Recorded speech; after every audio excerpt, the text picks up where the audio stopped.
Welcome back, guys, to a brand new episode of the Marcanine podcast. It's been a long time since I've done anything with that on the channel, and if you've watched any of the past episodes, you would know that I have done a lot of interviews with interesting people in and out of YouTube, as well as in the voice acting circuit, most of which had some sort of ties or connections to some of our favorite anime. And I'm sort of sticking to that a little bit in that we're going to be doing a very special Yu Yu Hakusho edition, but we're not going to be doing an interview per se, so much as we are going to be doing an unboxing of the Yu Yu Hakusho trading card game from 2003. Here with me, I have an expert on the subject, and you will see why I mean expert, like true expert. My buddy Viz, or Invizo, I will refer to him as such, Viz, Invizo, or Mike. Thank you for joining us. Thank you for having me on. I'm really looking forward to this. You know, you've got that beautiful Ghost Files there, their first edition. Like, that's the good stuff right there. You picked some good product to open. And, you know, thank you again for having me on. Looking forward to this. Absolutely. I would not have dreamt to have done an unboxing here without someone like yourself. And we have a very fateful history in how we came together about this whole thing, so we'll talk about that as well. We'll also talk about how I came into contact with some of these first edition Yu Yu Hakusho boxes, so there's a lot more there. But in addition to Viz here with me, I also have my good buddy Sammy. For those of you guys that are part of the Marcanine community Discord, he's a mod there. He's been a mod on my Twitch channel for several years, dating back to very, very early days. It's been a long time since I've done Twitch, but he's a good dude, and I'm really excited to have him on here because he's also a huge fan of Yu Yu Hakusho like me, so hopefully that'll apply some interesting dynamics to our conversation flow. Sammy, thank you for joining us. Of course, and yeah, Yu Yu's my favorite shonen, so I'm probably looking forward to see the cards unboxed, and you guys probably would recognize me from Fortnite videos, or if you guys are in the inner circle. I've been around for probably 6 years now, so it's been a while. Yeah, been a long time. But like I said, I've got these two guys here. Viz is the expert. Sammy and I both, while we're doing the unboxing, will be asking questions about the game because there's a lot of stuff that we don't know.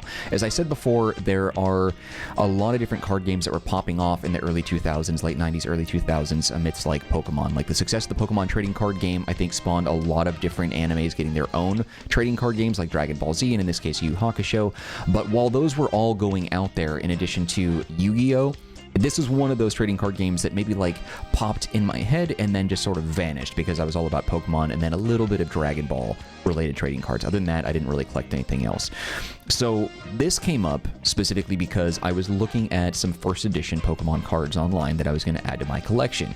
And I was looking around and I came across a seller that I've bought a lot from, and I was just doing searching like online, like on their eBay channel or their eBay store, and I was doing a search for like first edition just to see what popped up, and this came up. So I decided to buy not one but 2 boxes of Yu Yu Hakusho trading card game, the Ghost File expansion. Now, in addition to these 2 boxes that we're going to be opening here in just a moment, I also bought 50 loose packs of the Yu Yu Hakusho's second expansion, the Dark Tournament. So this is the one, as you can tell, has got Yoko Kurama in it and a bunch of other very interesting characters spanning through the, spoiler alert, defeat of Toguro at the end of the tournament. So we'll be opening up these as well. But the boxes we'll start with, just because these are going to be like the earlier season, and then Dark Tournament was like the second arc in the story. So we'll open those after the fact. So we're going to do that here. Now, these ones are wrapped both in plastic first edition stickers. There's some unique stuff that we want to talk about first before we do the actual opening on this one. And this is stuff that I learned from Viz, who is obviously the resident expert here. Now, Viz, real quick, so we're going to be talking a lot about the game, a lot about your knowledge and your history, which is vast and unrivaled. There is no question about that. But I thought that it was really interesting how we had met, which was online. I posted like a picture of these 2 boxes on Twitter. And while I don't really use Twitter that much these days, I do check any sort of mentions or anything that I get. And I saw one from you, and you had talked about your online database that you have, the Yu Yu Hakusho trading card game database. And I'm looking at the page now, and if you're interested in looking at it yourself, it's in a link in the description box below, so take a look at that. But you have covered literally every aspect of the trading card game that there is, and I wanted to know a little bit more for our audience that like how you got involved in it and what level of fan and what makes you worthy of the title expert, which I would not dispute in any way, shape, or form. Talk to me. Thank you for calling me an expert. I appreciate that. So probably back in 2003, probably around September, which is when the game first came out, I had found starter decks at my local hobby shop, and I was like, ooh, Yu Yu Hakusho, I'm watching that. My sister likes it. Heck, my dad even liked Yu Yu Hakusho. Like, it was great. And so I picked up some starter decks, got a couple of cards, and couldn't find any product after that. Ended up falling off for about 2 years or so. Got back into the game in late 2005, which for anyone out there who already knows, the game was discontinued by that point. Of course, I came back in after the fact. But then I signed up for the Spirit boards because I saw they had a link on the back of their packs, and I ended up becoming a moderator eventually on the Spirit boards and got really involved in the community. Some of the things that we got were like free promos and booster boxes every 2 months or so. We did a good job, and that's really what really solidified me into really loving this TCG. Other than the fact that I already really liked it a lot, but just having that as well to boot, it was just feeding the addiction. I mean, my time being well spent. Right. Yeah. So the Spirit boards you're talking about, those are the online communities, right? Pertaining to specifically the trading card game.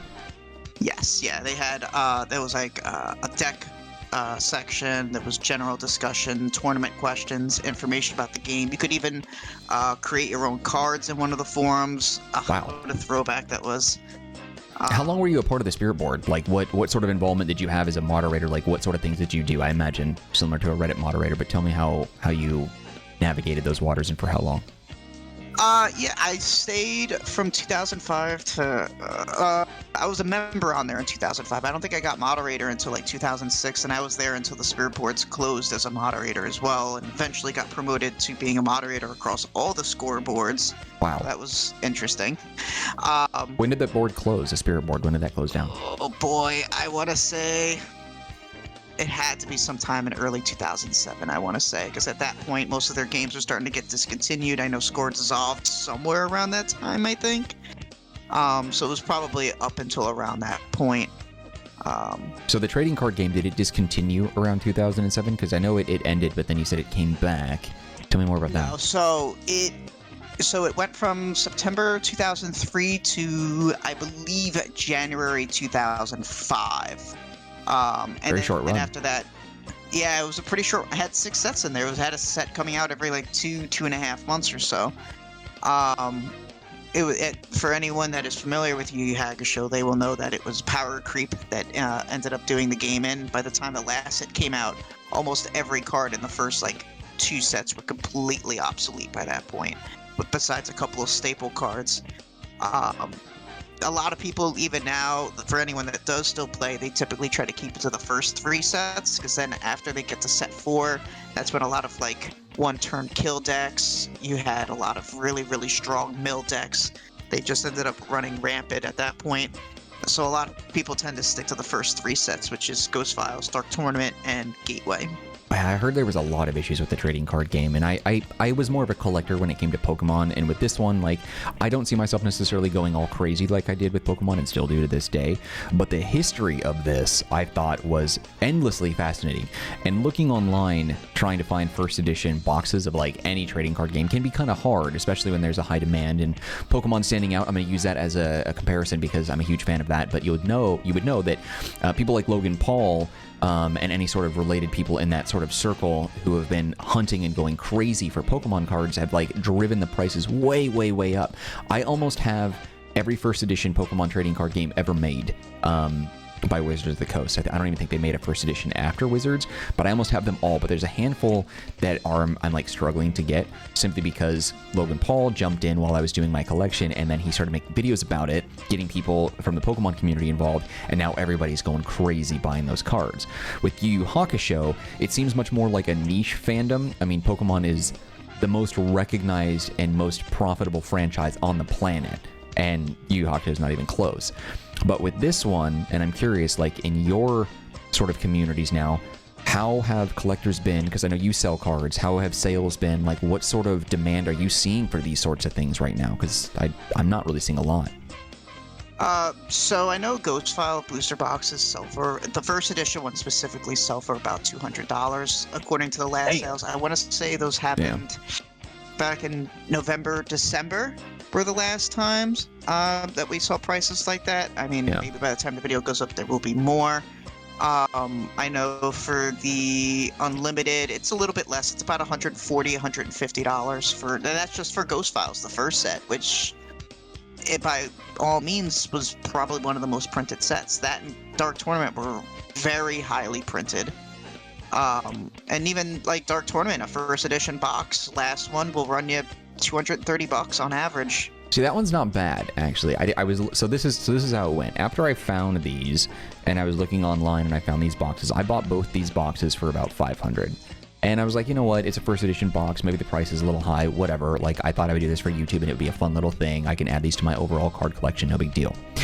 But then once I realized that this only spanned through like the first arc, and it didn't include a lot of my favorite characters, like the Shinobi and stuff from the Dark Tournament saga, I was like, damn, I want those characters, but they're not a part of this.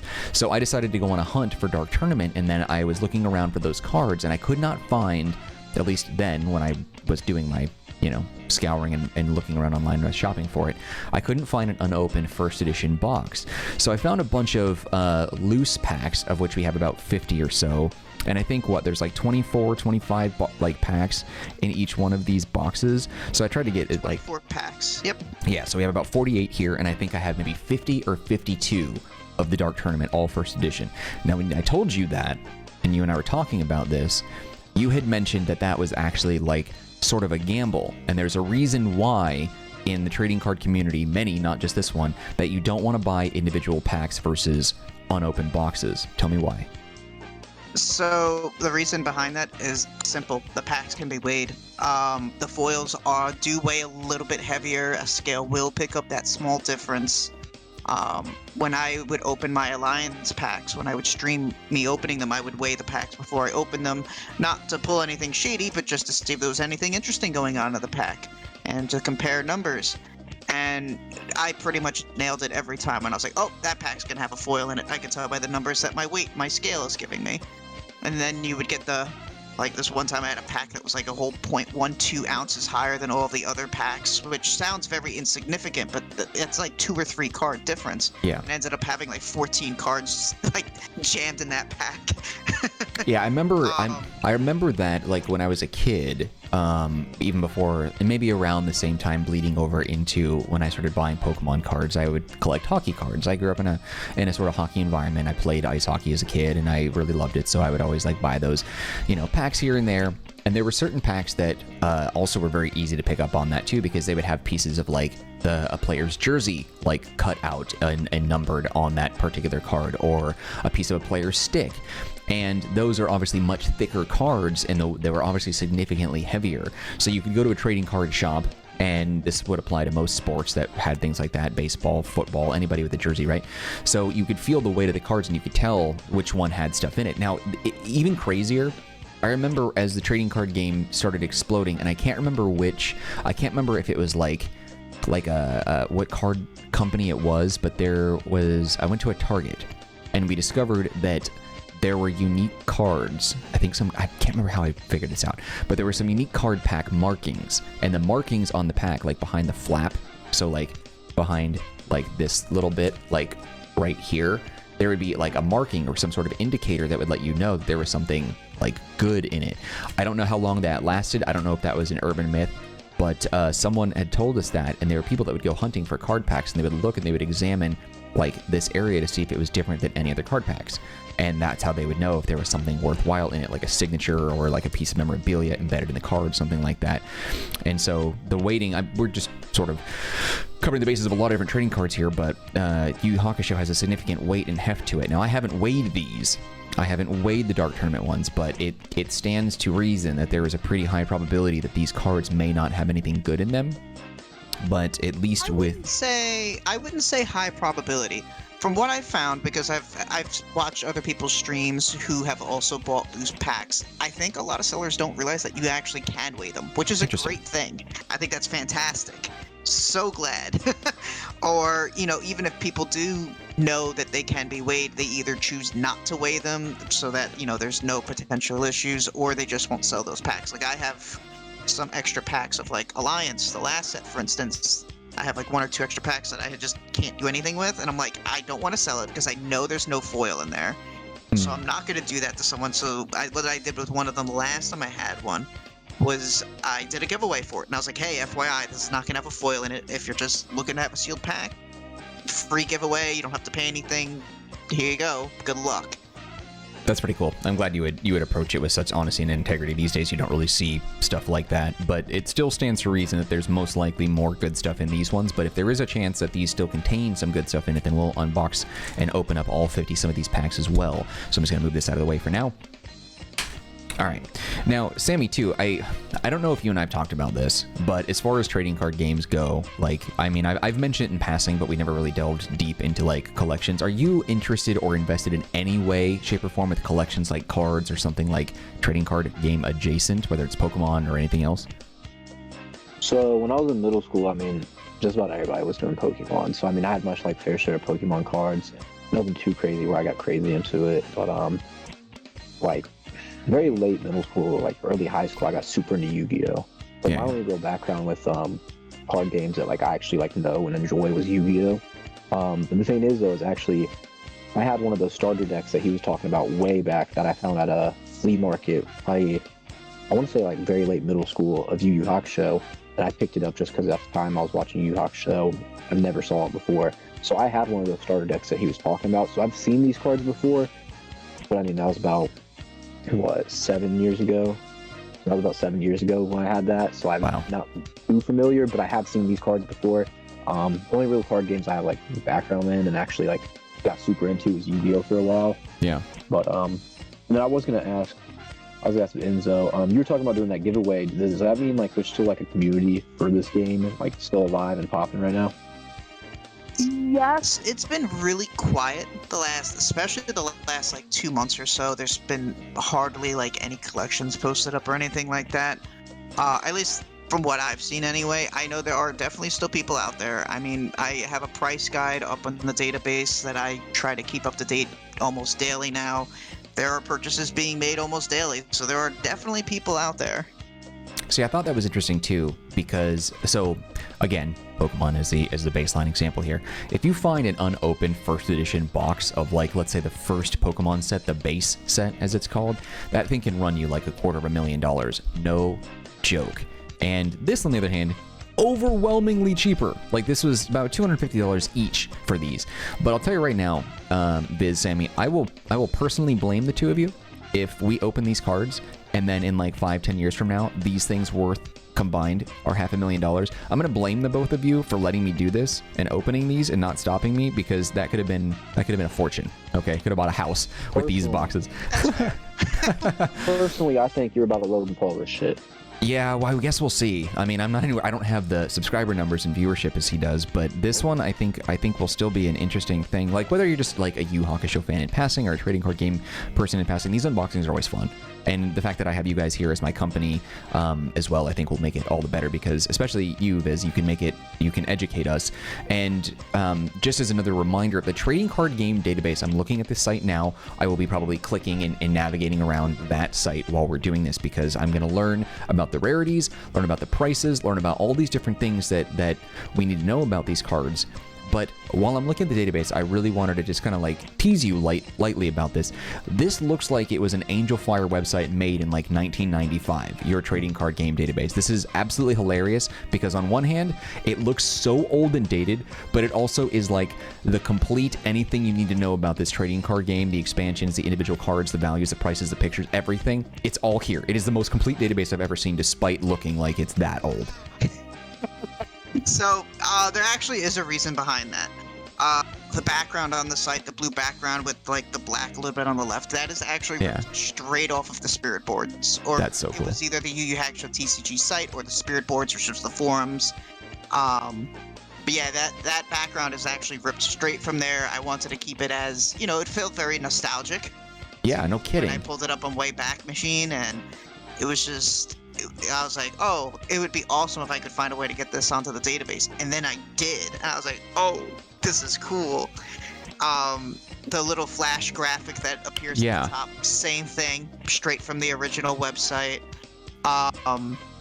There's a couple of like icons either I forget where I have them. I have icons located somewhere, or maybe I never put them in. I don't remember. But a lot of the stuff is actually ripped from either the spirit boards or from the original TCG site. That's truly amazing. So for those of you guys like me, initially, when you look at this website and you want to give them a hard time because it looks so old, it's intentional.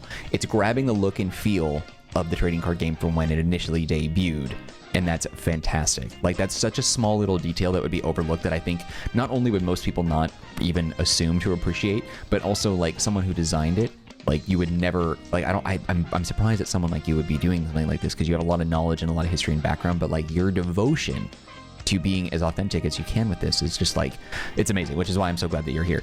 Fun fact too, while we're looking at this, I was looking at the YuYuHakusho.com, like just to see if there was an active website, and it's not. So Yu Yu Hakusho does not have an active website as far as I could tell, unless it has like some sort of variation. But if you spell YuYuHakusho.com, it does not. It does not lead you anywhere. But definitely take a look at this database.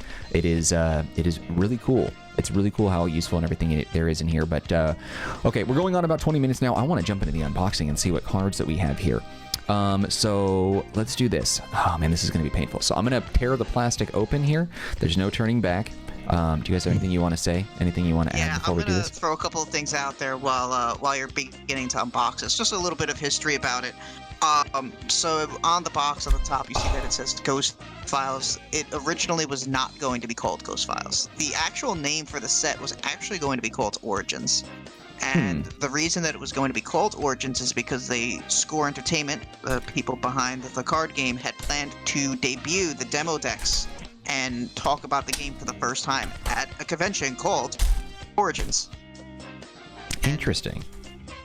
Eventually, when they sat down afterwards, they were like, you know what? Cool name. Problem is, people don't know what Origins is. They don't know that it's related to Yu Yu Hakusho. So they changed it to Ghost Files, which was the, kind of like the English name for the show. They would call it Yu Yu Hakusho Ghost Files. And they were like, that will probably resonate with people a lot better than Origins will. Are there any cards out there that have Origins on the name, or is it all Ghost Files for this?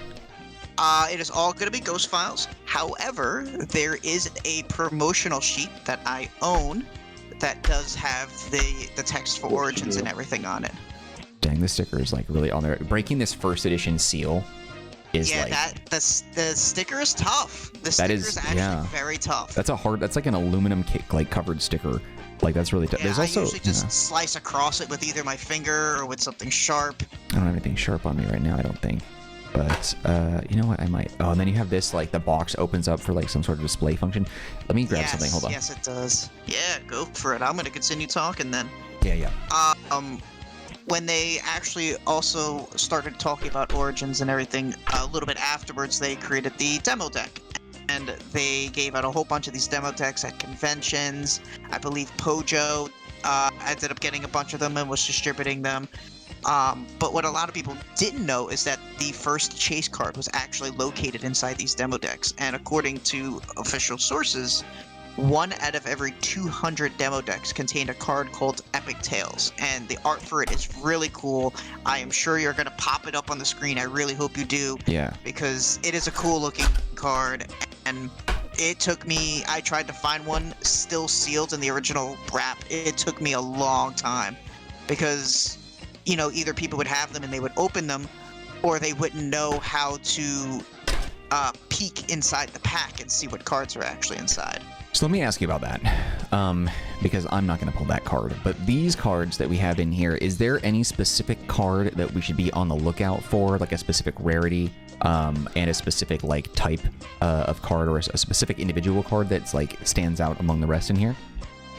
So there's a few cards that are kind of important. They're mostly the higher rarity cards. One is Chu, the team captain, who is from Dark Tournament. You've got Suzaku, Makai Master. You have a card called Demonic Tricks, which one finally popped up on eBay just the other day after being MIA for almost a year. A card called Power Strike, Recuperation, Substitute.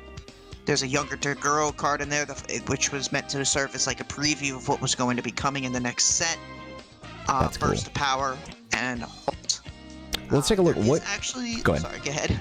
I was gonna say, what are the rarities that we're looking at? Because if I look at the back of the back of the pack, so I'm actually gonna wait until you open a pack and then explain it. Interesting. It also says Yeah, on the back it says Spirit Rares, Uber Rares, Ghost Rares. Odds of receiving one of the above inserts is 1 to 4. So every 4 packs, one of those 3 rarities will appear.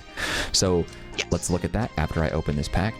It's sort of painful doing this just because, oh my god, like that, this sound, oh, dude, this is like ASMR, but also torture just because I know, like, that this is I don't know, man. Down the drain. Yeah, dude. We just lost $500 million somehow. Okay, I'm just gonna like toss these wrappers off to the side. Okay, so, all right. First card. There's a lot going on that card, right? You've got, I'll explain. Starting at the upper left, you have a team symbol up there. The team symbol represents what it sounds like the team that they are on, which for this is Team Masho. Now, Masho has its own team bonus where if you have 3 characters face up in play, they get a team bonus. I want to say Masho's allows you to keep your characters face down on the sideline so your opponent can't see what characters you're using, which actually plays back into the show because when your Team Urameshi fought against their team, you know, everyone was cloaked. They were just shinobi, and that's all they knew about them. So this is also interesting. Bonus was made around that. So this is also interesting because I thought Ghost Files would not have included anything from the actual Dark Tournament arc, but you're saying that's clearly it's not the case because that's where Risho came from. He was a leader of the shinobi. So Jin and Toya, a couple of my favorite characters, that's where he comes from as their leader. He's the dude who fought Kuwabara while covered in like all the different various like earth, rock materials and stuff like that. So this one, so typically cards like in a pack, they'll have the commons like lined out first, and then the uncommons will be in the middle, and then any sort of rarities will be in the back, including rares or rare holofoils. Now on this one, like I know it's a common card presumably, but how exactly do we know? What am I looking at here on the card to be able to tell what rarity it is?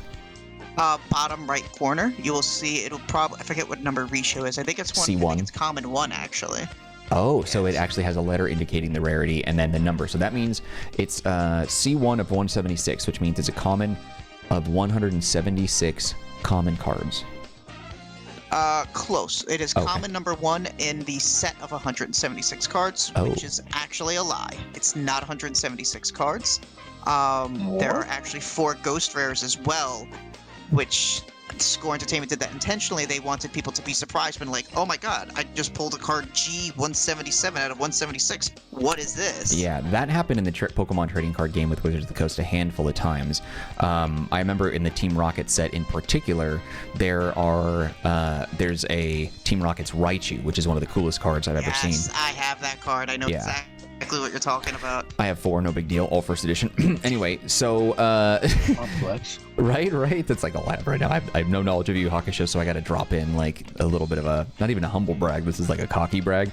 But then they also had the Shining cards. I think there was a Shining Gyarados and a Shining Magikarp that were in one of the earlier Neo sets, and then after that there was a whole bunch of other Shining cards. Like there was like a Shining Mewtwo, Charizard, which is like $13,000 right now, Tyranitar, etc. There's a whole bunch. There's a bunch of them.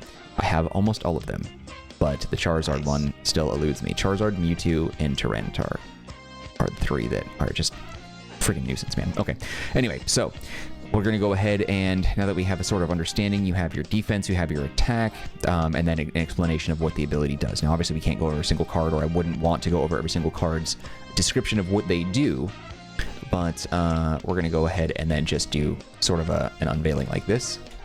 Okay, Kazemaru, you'll recall that he was in that arc where they were at the old hag's place, Genkai's, and they were trying to stop Rando? Yeah, they were trying to stop Rando. Yeah, you got it, Rando. Yeah. And I think... Didn't he have a Nazi symbol on his head? He did. I remember they removed that. So, but I think it should be explained. So the swastika, depending on the way that it's faced, is actually, and like the position of it, is not actually like a Nazi symbol in all ways, shapes, or forms. There's a bunch of other, like, I'm very ignorant when it comes to this, but I do know this. There are Eastern Asian cultures that use the same symbol, but like flipped, and it means things like peace and stuff like that. And that's what his was, I think. His was not actually like swastika Nazi. It was a different orientation, but I think that confused a lot of people that didn't know that the swastika has multiple meanings, depending on the culture and depending on the way, the direction that the swastika is pointed. And I don't even think it's called a swastika across the board, but don't quote me on that. But anyway, his was removed, I think after it was like I have the original Blu-rays of these, and he has the symbol on his forehead, but in later editions, even now, you can see it was chopped out and it was taken off. Later editions of the show, they removed that. Okay, and so, okay, let's take a look at the rarities on each. There's Suzaku, so I already got that one. So this one is a common 20. Okay, so we have Suzaku, Prison of 7. That's a really cool one. Now, also, can all these cards be like a holo? So that actually starts in set 2. Set 1, the only foils are your spirit rares, uber rares, and ghost rares. However, there were 10 cards from Ghost Files that got reprinted in the third set Gateway as 3 different foil types, Lined, Cloudy, and Jagged. There was also a 4th foil type, Double Rainbow, that was unreleased for it. That is something I want to talk to you about later, because that was very fascinating when you first educated me on that. So these are all common cards, though. So how many are common, like, see something in the deck before we start getting to, like, what I assume is like an uncommon or like a ghost rare or whatever? So if memory serves me correctly, it should be 8 commons and 2 rares. I forget what happens when you have a foil card in the pack. I want to say it replaces a rare, but it might replace a common. So the last 2 would be rare, presumably, in this pack. Yes. Okay, yeah, there's Looking something. at these cards are like that card like Mark has right there. That looks like what, some sort of like attack card, and then like we saw other cards that were like specific like characters. Is there like character cards, attack cards? What's up with that? Yes, I'm glad you brought that up. So there are 4 types of cards. You have characters, you have events, which are your green cards. So this would be a card kind of like playing a spell card or, you know, a magic card in Yu-Gi-Oh! You have item cards that are red, so they're, you know, you equip it, you gain some attack or some attack points or some effect added onto your character. You also have technique cards, which are similar to items in that you attach to your character, but they can, instead of using the attacks that are printed on their card, they can use the technique as their attack instead. So if you have a character that's got like really great stats but terrible attacks, you can put a technique on them and have them use the technique instead. And this is one of the 4 Saint Beasts, the Ice Dragon. I forget his name, but he got messed up by Hiei. It was then that I realized that Hiei was going to be one of my favorite characters, when he was like super nonchalant and cool about how he killed him. Go. All right, so what do we got? Oh my goodness! Damn. I'm gonna have you look at the card number. Man. Yep, this What's is it a say? Ghost Rare 177 of 176, baby. That is There you go. That's That's a huge hit. That is huge. Younger Toguro is one of the most sought after ones in the set. Damn. If out of the 4 Ghost Rares, that's the one you would want to pull the most. Shit. Okay, so we're gonna put that one Wow, off to the first side. pack magic. Damn. That's incredible. Dale If Earnhardt. you have a protector Dale nearby, you Earnhardt. should put him in there. Dale Earnhardt, didn't he die in a fiery car crash? Man, never disrespect Dale on. All right, and this is just a rare card, the Spirit Cups. You'll remember these are so things. it looks like it does replace one of the rares in the pack. Okay. The foil, I mean. Yeah, and the Spirit Cups were something that Yusuke had underneath his like weighted bands here during the Dark Tournament that Genkai gave to him that should strengthen his spirit energy, and upon release it gave him a massive boost when we saw like that blue phoenix launching out of him when he was fighting Toguro, the younger Toguro. That's what these were all about. Aphytus was the word that he used as his keyword to release the Spirit Cups, and that moment when he says Aphytus, dude, I get chills down my spine. It is one of the most badass moments in anime ever, because he was so cocky and arrogant, and he was like, Aphytus, and then he releases it, and then Toguro was like super irritated that he was holding back all that time. Okay, cool. Now that we have sort of a... Fun fact about Spirit Cups. Go ahead. Sorry, it's just one more thing I'm going to add. Fun fact about Spirit Cups, it's actually one of the 10 cards that got reprinted in the third set, and it's multiple foils. Interesting. Did it get reprinted because they changed what it did or what it does or something? Nope, that was just, I don't know how they picked it. I don't know if it was like player voted or how it was picked out. But that just happened to be one of them. Okay, so I'm gonna Sleeve that. Sleeve it now. Yeah, you're right. I should. Yeah, you should sleeve that. I am, all right, as all a right. collector, suggesting that. All right, I'll do it now. So, I wasn't going to include this in the video because this is Very, very important to me. I don't even know if I can. It's actually locked. Damn. So I have a locked box here that has stuff in it that's valuable. That includes the sleeves for these. I'll have to put it aside and do it later. Because I don't have my key to this on me right now. But I will put it off to the side so that way it's safe and out of the way. Now, as we continue on and go with the cards, I'm going to be doing this a little bit faster because obviously, like, this is going to go as long as I want it to go.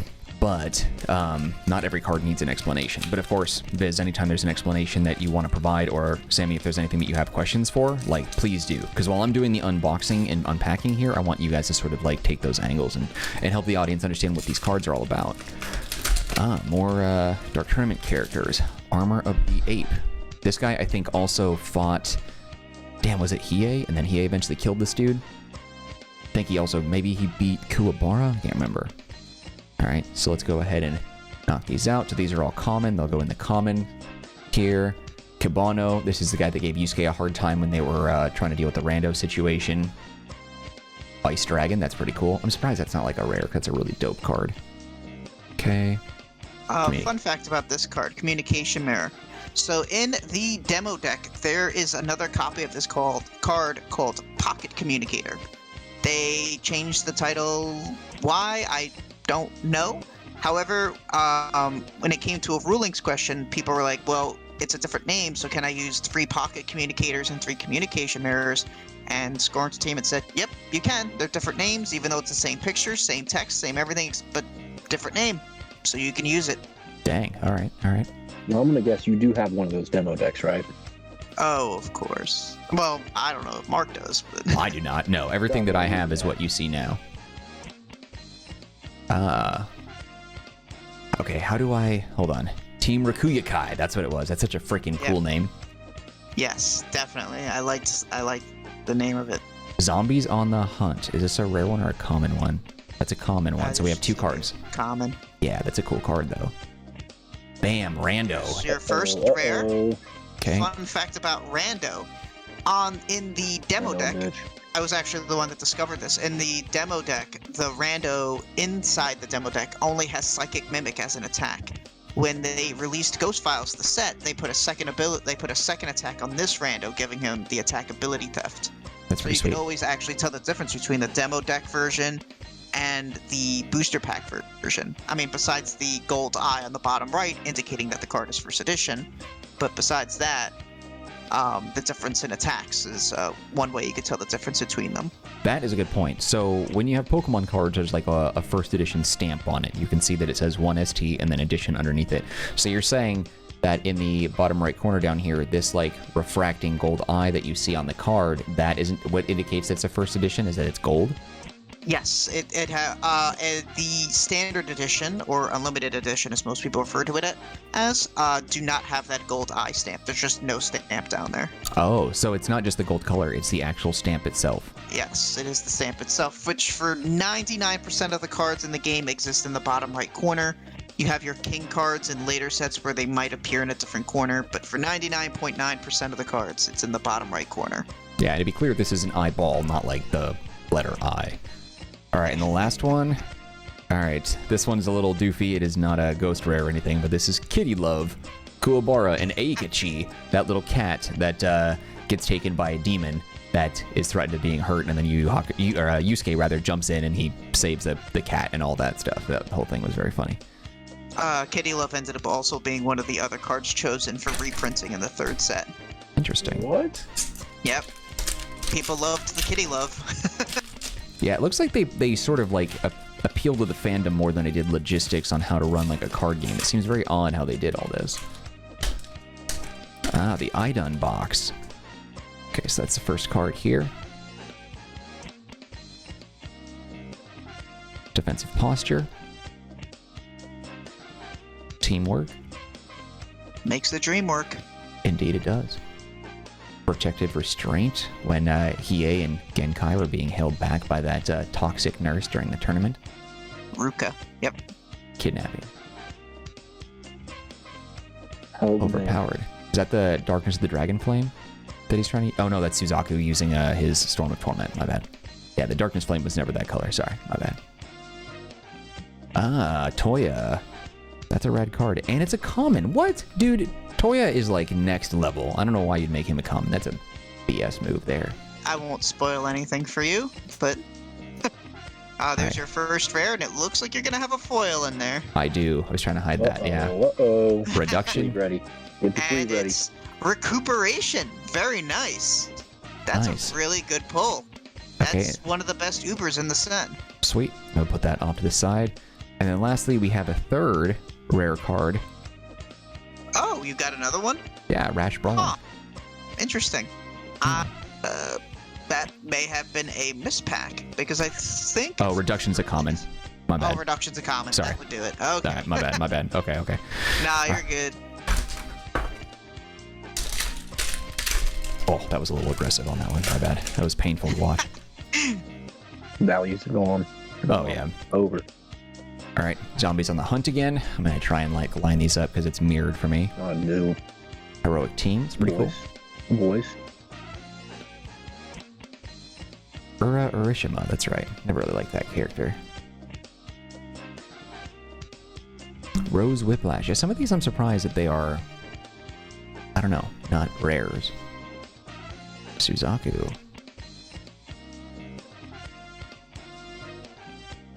Tape of the Mission. Does that one say? It's too small. Deadly Ninja Throwing Stars. Evil Tendencies. This is like one of the first demons I think that Yusuke encountered. He was in that little rat pack with Hiei. Yeah, that's right. And, I want to say his name is Goki. Yeah, that's right. That sounds about right. And he had the Orb of Bost in the beginning. Okay, so we have this one, Meteor Charge. Meteor Charge. I think that's a rare. Yeah, and Spirit Wave. These are And both Spirit rares. Nice. Okay, drop those down. This is a cool looking pack. I like that. Right? It is. The artwork is Blister very cool. packs look pretty awesome too.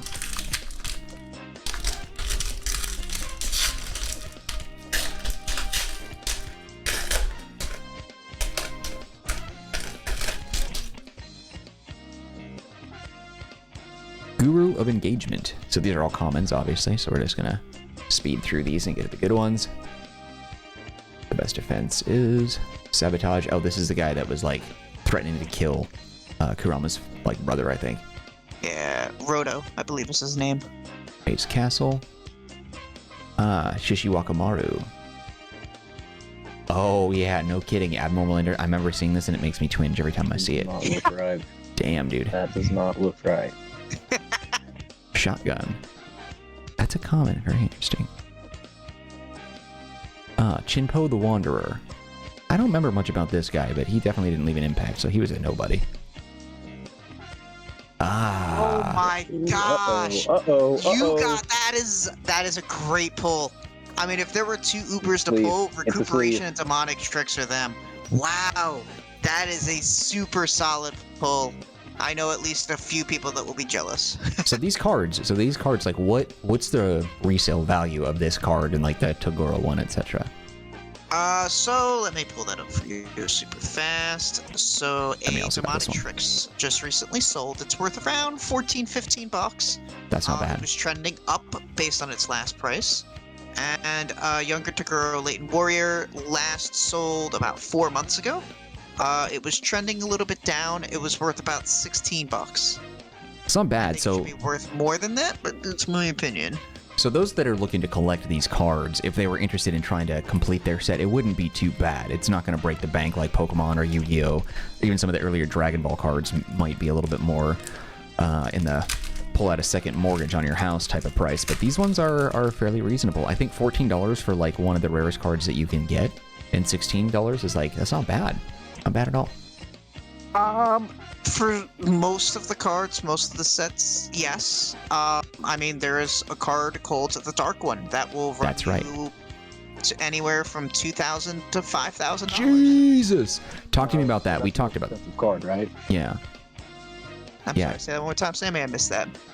I was saying, so that would be like the most expensive card, right? Potentially. Potentially. It is the most sought after card. I will say that. I think currently it is the most expensive. but there is one card that I think should also be up there, which is called Hiei Determined Warrior from the Gateway set, but it is the double rainbow foil variant, which right now we only know of one copy out there, and I am actually currently the owner of it. Jesus Christ. So is the double rainbow, is that just a random printing style that people went after, or is that an intentional design by Score? Do they do that on purpose? So, funny story behind that, actually. From what I was told, the double rainbow foil was a complete accident. Ooh, that's a really good card, by the way. It's a rare? Yeah, that's one of the better rares in the set, actually. Ultimate Test, another rare. So the double rainbow was an accident. They were testing out they were trying out new foil types, and I think it was called like the GKI foil from Dragon Ball Z, the Grand Kai Invitational. It has like a grid-like pattern on the card, and they were like, oh, oops, when they made it, they're like, oops, my bad, we didn't mean to do that, we'll scrap it. And one of the higher-ups saw it and was like, I like that, let's run with that. So Gateway was originally supposed to have only 4 foil types, and it ended up having 5 when you include the double rainbows. Now, like I had mentioned earlier, the double rainbows were not done for the Spirit, Uber, and Ghost rares. There was a uncut sheet, which of course I also own, with those unreleased cards on it. So that's really cool. Damn. But yeah. So I was going to ask about that. So I noticed, like, when I was on my hunt, trying to get some certain Pokemon cards in first edition, some different versions of them based off of the holofoil printing style changed the rarity. So for those that are familiar, the original base set of Pokemon had like sort of a starry, twinkly looking holofoil design to it. Later iterations, it sort of looked more like water droplets or oil, which was still really cool. But there were sometimes you would get one of those water droplets and it would have like a swirl in it. It would look like a Poliwag's chest. It'd have a swirl in there. I don't think it was ever intentional, at least maybe, I don't know. I didn't think that it was. But there were certain people that were after that specific card, and I actually have a couple. I think I have a Lugia one and an Entei one. So that's why I was asking about that, if some of the foils like were intentionally designed to look differently based off of that. Oh, we got something here. Ooh, there Genkai, you go. Baby. Genkai. Nice. Right. That's your first spirit rare, actually. Yep, that's the first one. The other ones have been U's and G's, but this one is, that's really cool. So there's no, like, I mean, there's tons of print lines. I'm pretty sure I saw, like, 2 on that Genkai. Yeah, so I noticed that too. So these are... Yeah, that's very common. Very, very common. Yeah, you can see it from a certain angle. You can see the line, like it looks like the card was cut. You can sort of see it there in the middle. Yeah, so you see how it has like a cross right here? Yep. Mm-hmm. Yeah, trying to see if I can... Yeah, there we go. You can see a little bit there. It almost looks like that was a damage in the card, but it's not. That's just the way the card is printed. Yeah, that would be your swirl. Now, talk to me about that really rare card that goes for a couple thousand, because you had said that it's potentially the most expensive, the dark one. But if we're talking specifically about like not misprints and variants, this card is the most sought after, you said? Yeah, dark one is definitely the most sought after. What is it and why, and where could you have gotten it? So originally, what was planned for them was that the dark one was going to be slipped into Dark Torment packs as like a hidden rare. For anyone that plays the Inuyasha trading card game, it would be similar to pulling a Rumiko creation card out of a pack. It was just like, it was supposed to be really cool. People weren't really supposed to know about it. But what happened was a employee was let go, and he actually stole the entire stack of dark ones. Damn, dude. And sent off a bunch of them to Australia, and then he ended up getting arrested. They were able to retrieve a lot of the dark ones, but they couldn't retrieve all of them. That's crazy. Yeah, I think it had to do probably with like extradition laws. Maybe I have no idea. I think he just had a contact there and knew that they were going to struggle to get the cards back from there. I'm not really sure why Australia specifically. So what Score Entertainment ended up doing was, because this happened, they couldn't actually put the cards into packs. So instead, they gave employees 3 copies each, and they said sign them, date them, and you can't sell them, but like if you were to like give them away or things like that, you could do that. So they would have like gunslinging matches at like tournaments. I think they ended up not allowing the employees to give away their dark ones that way. They eventually ended up taking the dark ones back from the employees because there was some stuff apparently going on behind the scenes, like them trying to like sell them on the side or without Score finding out, and it just became a mess. So Score Entertainment either took the cards back or they hole punched them to damage them to drop the value on them. Damn, dude, that's savage. Yeah. Well, you also said there was another method of getting one of these cards, though, right? Like a different version of it? Yes. You could also... Oh, there you go. There's your Shishiwakumaru. Damn, so we had one of these. Why is this one a spirit rare versus the other one that we saw? Or is it the same card or a different card?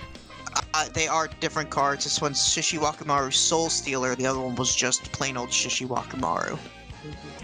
Is it possible to get two spirit rares in the same pack? Only if it's a mispack. Gotcha.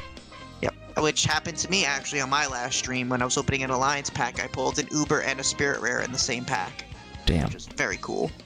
Okay, I'm gonna put these normal rares in a neat little pile here.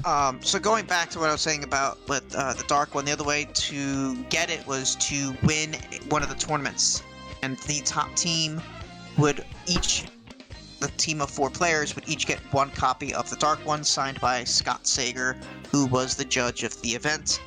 I think I own one of them, and I think I know someone, although I don't remember who it is at this point. I've seen another one that's been signed by him throughout the years. I've never seen the other 2 before. They're probably hidden away somewhere, but that was the only other way to get a legitimate one.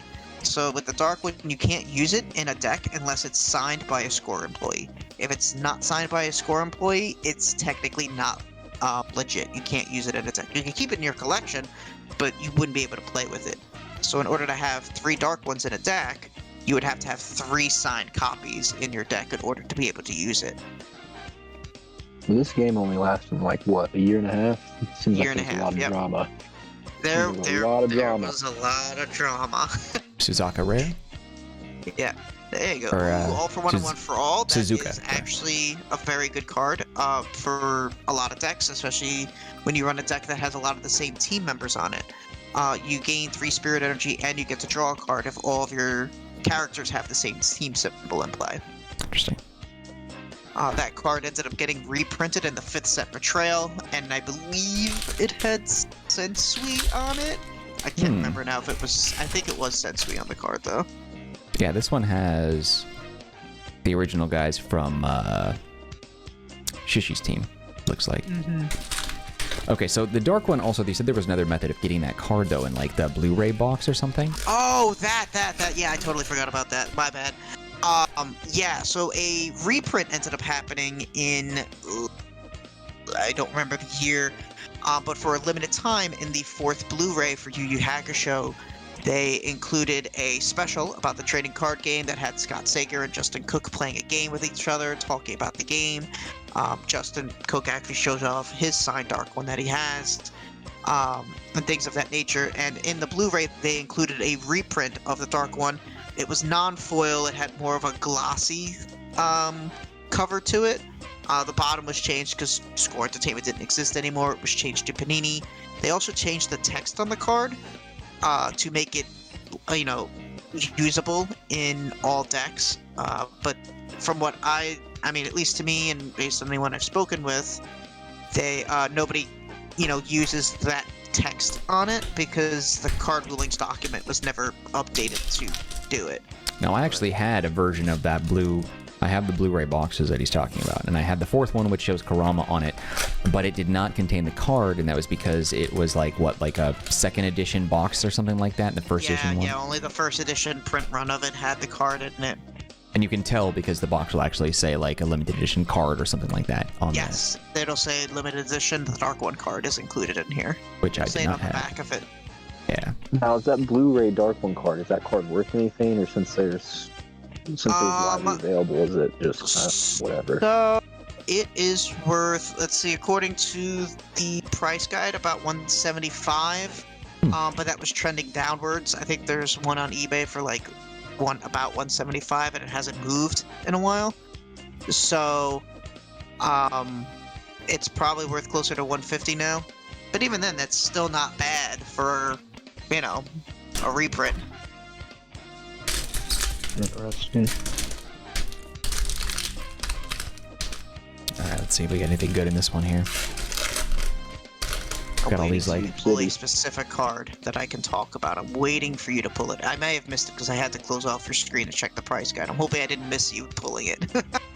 Was it like a specific rare card, or was it like an ultra? It was a common card, actually.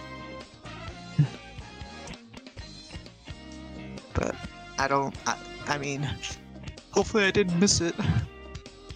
I mean, you probably pull it in the other box, and then I can talk about it. Tray size. Damn. And Makai Whistle. Nice. Normal rares.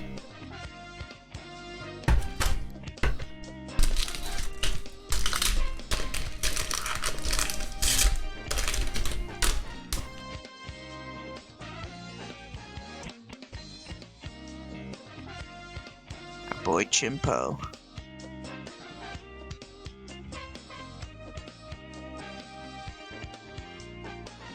Hoop City. Getting a lot of this one. Yeah, so you'll notice you're starting to get a decent amount of repeats, even though there's 180 cards in the set.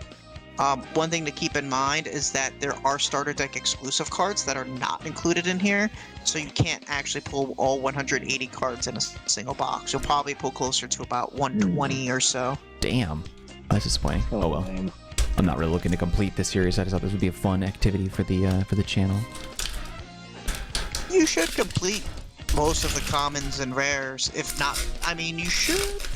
You might complete almost. You will definitely complete the commons. The rares you might fall a little bit short on. Actually.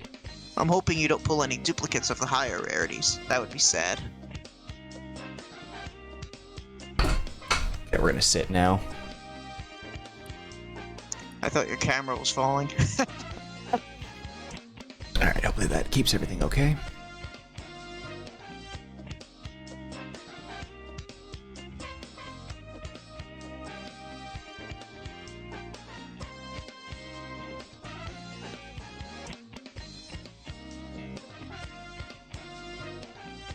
And it's been a while since we got a hit.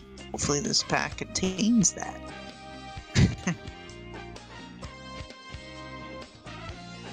Alright, we're showing Hiei. Okay, at least you got the Hiei in the set. That's nice. Uh-oh. We're showing Hiei rares. Yep, nice. Nice, Okay. nice. Alright. Does Hiei have any sort of like ultra rare, ghost rare, super rare, whatever? this He set? does, but in the second set. In the first set, there's only 2 Hieis available. The one that you just pulled, and then the starter deck version foil. Oh, okay. Are they starter deck version foils? Are they worth anything, or are they sought after as well? A quarter each, 50 cents, maybe $1. Damn. You'll see them sell on eBay for $2 to $3 sometimes. Like I think there's a Hiei listed right now that someone bid on for $3, and I'm like, interesting. Okay. Wow. So really what we got to do then is we got to go on like the price evaluators and just like up the price like crazy and then just buy it at like $50 and increase the value of these cards. It's like trading stocks. It's all BS. That was a common, right? Yeah, common 155. And that's nice. Signature Moves is an interesting card. I still have a whole other It has box. some niche use. A whole other box plus 50 more packs, so we're going to try and power through those quite quickly, just so we can kind of like, you know, keep the engagement going here. No homo. Yeah. Plus, you know, some of us have work and... Sleep for the weak, pal. Talk for yourself. That's true. I'm sick and I'm like barely hanging in there right now, so I'm trying so hard to like stay focused. Like worried that I caught COVID for a second time, and I'm like, oh, son of a bitch. I had a coach tell me illness is a mindset. Lucky winners. You feeling like a lucky winner? Let's find out. Ooh, that's a really cool card. I love that shot. I actually, while watching this, I screenshotted that as a wallpaper because it's freaking excellent. This is when he, I think, finally like absorbs in the Spirit Wave, I think, after Genkai gives it to him. It's a really cool card. I wish this was like a foil version because it's a really rad color combination. That would be one that I would have loved to have seen get a reprint, but it never did. Alright, we'll power through all these and then just toss them aside for now. I hate to be disrespectful to the cards themselves because they're so old, first editions and all that, but I want to make sure that we get through the other collection that we have here too. Like you said, you're sitting on like $500,000 500 years from now. Yeah, no kidding. That's right. $500,000. Jesus. Could you imagine? In a Logan Pulvis game, I'm telling you. Yeah, right.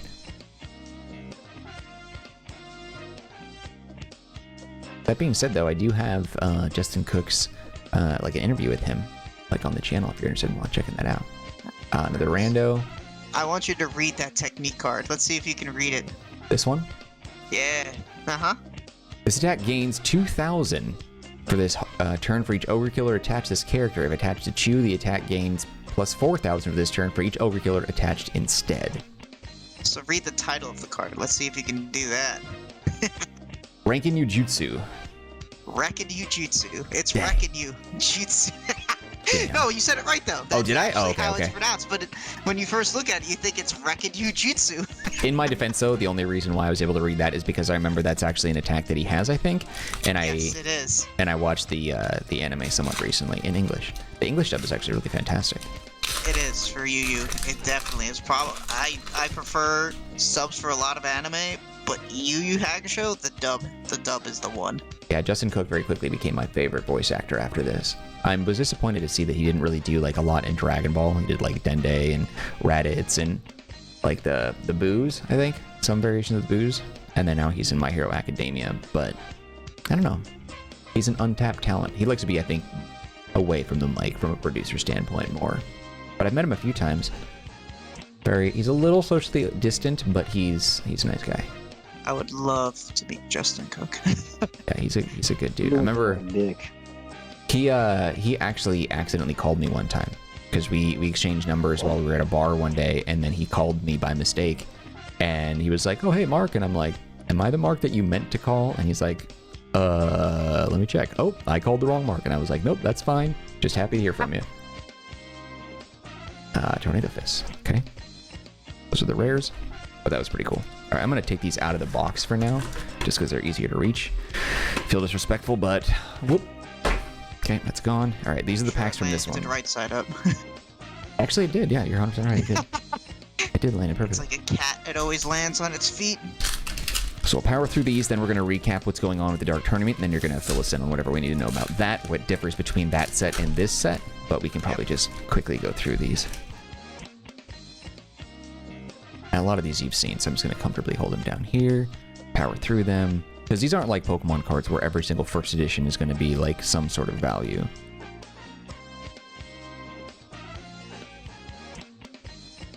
Okay. But rares. Overwhelming kill. Like I said, it's a solid one. Bad. Now, when you're saying solid, are you talking solid in value, or like when it actually comes to playing the game? When it comes to playing the game. So, in a turn, you could only inflict 2 points of damage to your opponent. It takes 4 to knock them out. But Overwhelming Kill takes that cap away and allows you to hit them for 4 points. Damn. And basically one-shot them.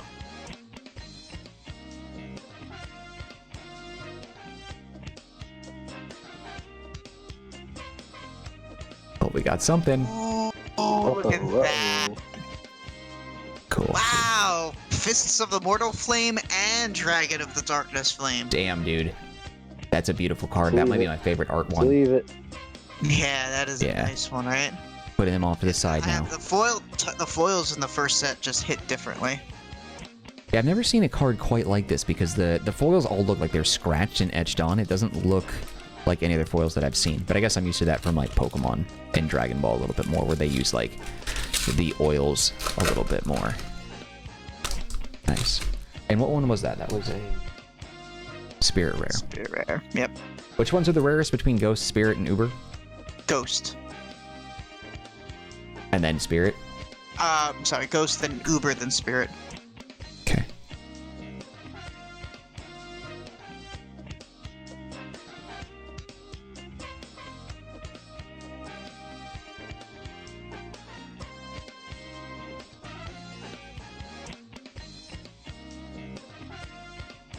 Let's get a cool bar. Trying to think, what spirit rares have you pulled thus far? You pulled Dragon of the Darkness Flame. We'll review, yeah, once I get all the... Yeah, once I get through these last 2 packs, we'll review them. I think you have one more foil left in here. I think you have one more. I'm very surprised to see so many Arc 2 card images here. I would not have thought of that.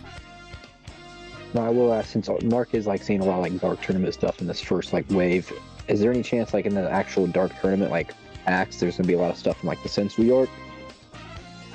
No, the dark tournament set is basically just the remainder of dark tournament. Yeah. Gotcha.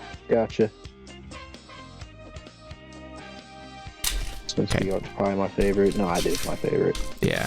Dark Tournament's my favorite, that would be the third set. That's Gateway, which a booster box. Expensive. It was like $800. Yeah. Oh, really? Okay. Yeah, I think I saw. 800. I think I know Wholesale Gaming used to have them for 400 or 500. And they had been selling on eBay for about 250 to 300.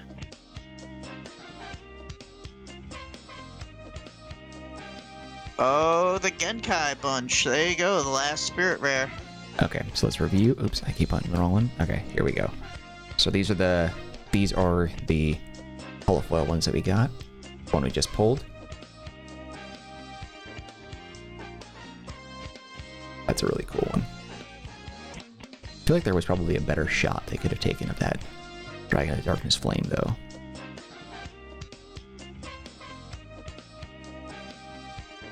That's a cool one. Rando shot before they revealed what he looked like. Okay, so that was box 1. This next box we're going to power through real quickly, and then we're going to recap what's going on at the Dark Tournament. Let's see. That box was honestly a pretty solid overall. You got the most expensive of the 4 Ghost Rares. You got the most expensive Uber Rare. You got the most expensive Spirit Rare. Like, you did good on that box. The sad thing is, though, is I wonder, this whole assortment of cards, I don't think that the value of all these equals to how much I paid for it. Does it? No. The only set you could possibly do that with is the last set, Alliance. Which the booster boxes right now, the average price is 900, between like 700 and 900 you'll pay for it, depending. If it's a mint condition box, could pay up to $1,000 for it. Damn. And some of the cards in there are really expensive. I want to say 2 years ago when I did a stream, I ended up hitting the biggest card in the set, which was the Rise and Thunder God King Piece Ghost Rare, which was worth, like, at that time, it was worth $600 on its own. Damn. Yeah, it is a long name.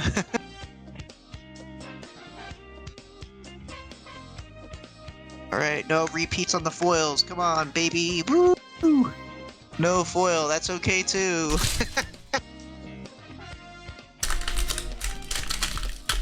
Just set. You couldn't pull the Ghost Rare in the first pack again. That just that would be insane. Wasn't going to happen, right? No. What I will say about the Ghost Rares, because I don't think we talked too much about the rarities. I know you said that it's one for every 4 packs. So it's one for every 4 packs for the Spirit Rares, one for every 6 packs for the Spirit Rares, one for every 12 packs for the Ubers. And then the Ghost Rares are one in every 2 to 3 boxes. We're not quite sure what the number is. Dang. So I got pretty lucky on a handful of these.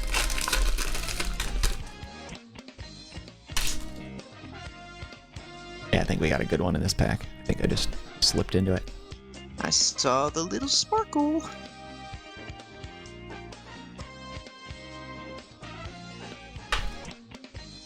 Demon Compass, the most printed card in the game. Yeah, I've got a lot of that one.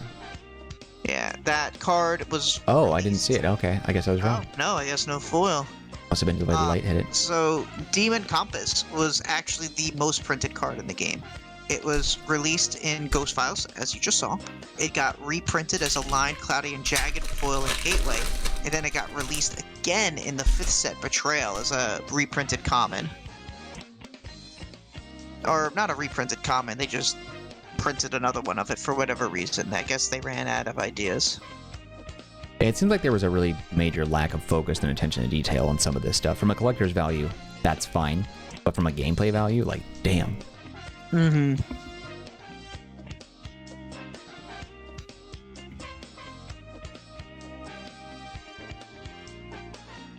Hey. No, a repeat. No.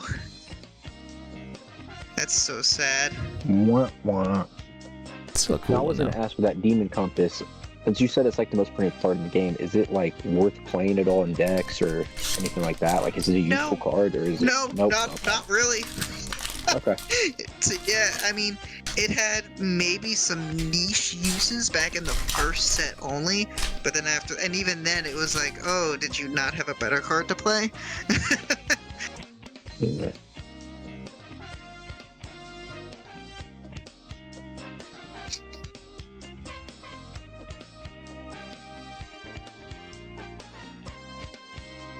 Goku Monkey. Ooh, Oh, man. the Yusuke rare, nice. Surprised I haven't seen a lot of like Yusuke holofoil options, but it seems like they're very limited.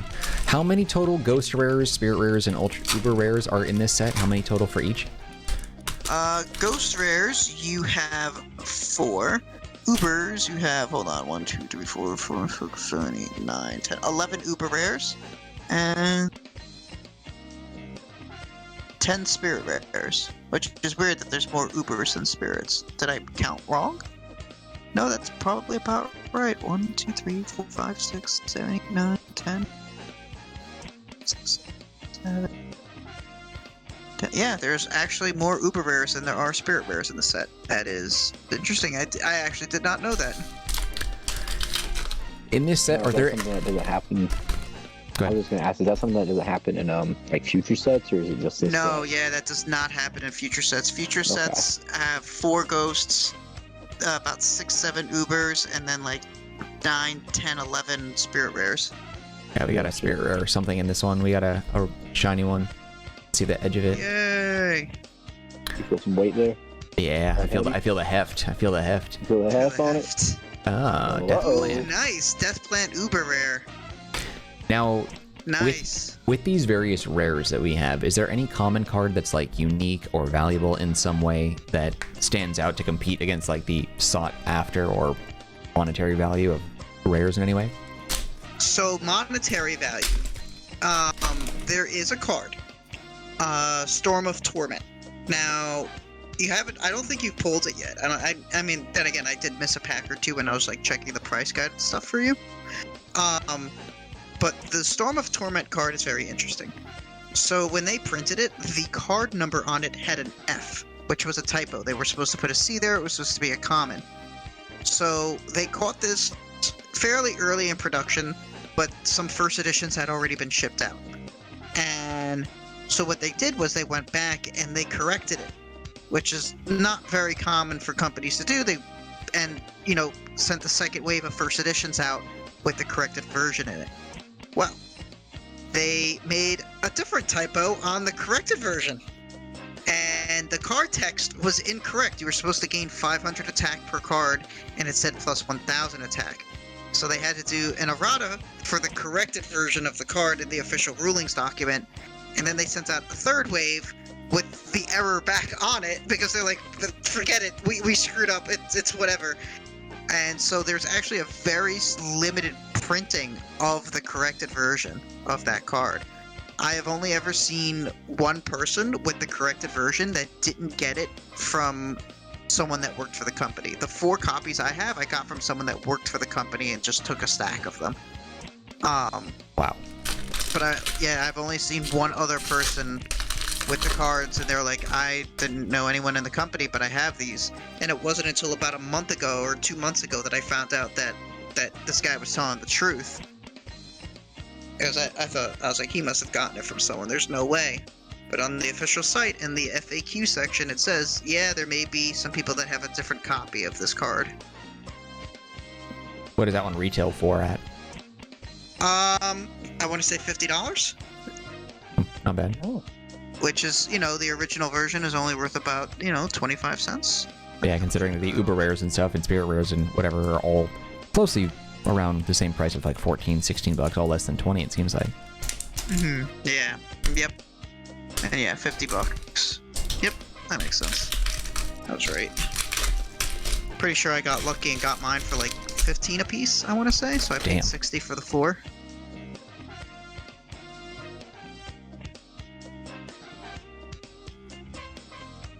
Ugh.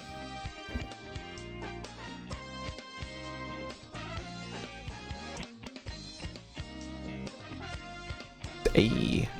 Again, Kai Bunch. No, another repeat. They're doing you dirty. It's alright, we got some good ones.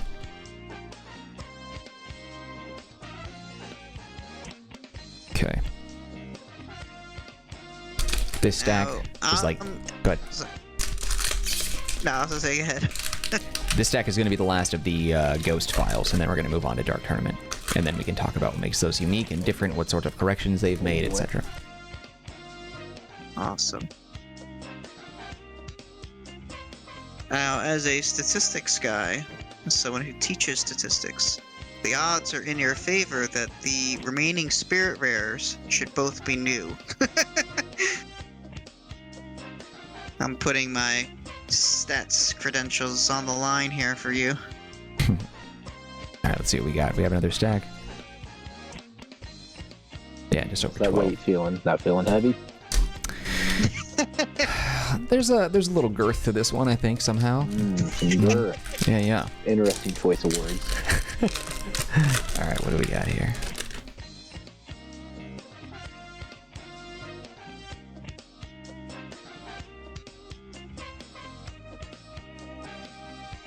That damn Nazi.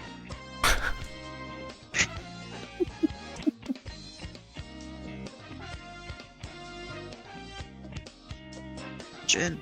Nice. Shadow Sword. Jin's a cool one. Jin was one of the other cards that got reprinted in the Gateway set. For whatever reason, he is actually the most common reprinted card. So uncut sheets are 11 by 11, so 11 cards across, 11 cards going down. But there's only 10 reprint cards in Gateway, so they had to pick one card to be the duplicate on the production sheets, and Jin happened to be that one. So for anyone out there that doesn't know anything about Yu Yu Hakusho but has Gateway cards, you probably have a Jin foil and don't have a copy of the other cards, or you've got 2 Jins and maybe 0 to 1 of the others. It's because he was printed double the amount compared to the others. I am surprised they didn't decide to, like, focus on making super rares and foils on some of the main characters. Like, it's weird that we don't have, like, an uber rare of the core team. I would think that you would do that, but I don't know what their logic was for mixing it up. Maybe they wanted people to have access to their favorite characters more easily. I don't know. They did.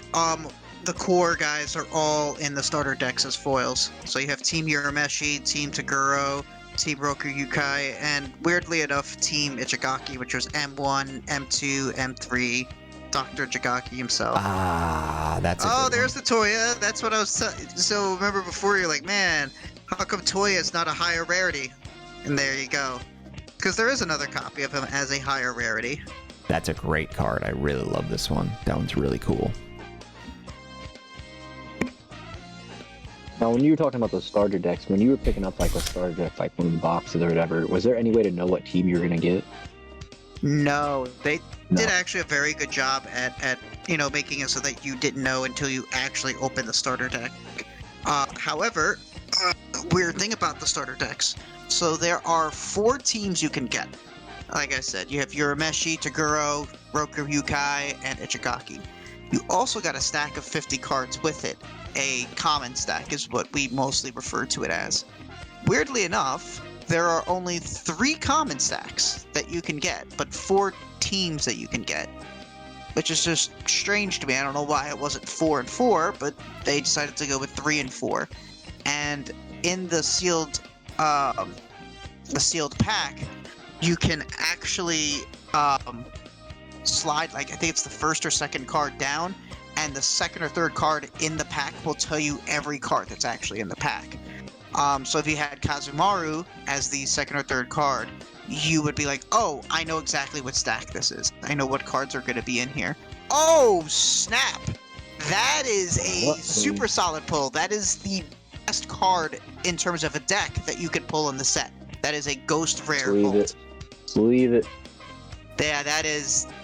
Wow. You got ghost rares in both boxes. That is really solid. Damn. Yeah, so nail what her Holt heart. does is you play it, and you discard a card from your hand, and you can negate the event that your opponent just played. So it's really powerful and really great at like disrupting like combos that your opponent might be doing. Okay.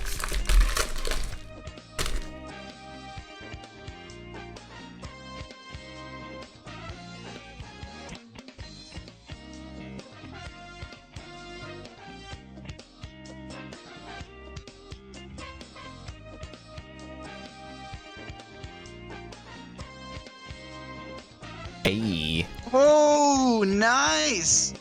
Back-to-back hits. Suzuka and Chu. Oops, I always do that. Yeah, the image is flipped, but that's a pretty solid one. Okay, we have what? 1, 2, 3, 4, 5, 6 more packs here, and then we'll move on to Dark Tournament.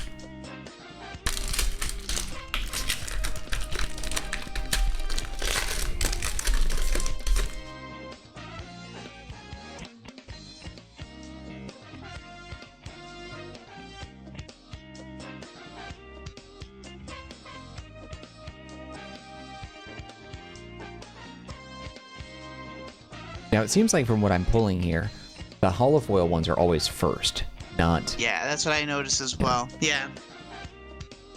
I wonder if that was just to keep the cards safe from not being exposed on the very back, or...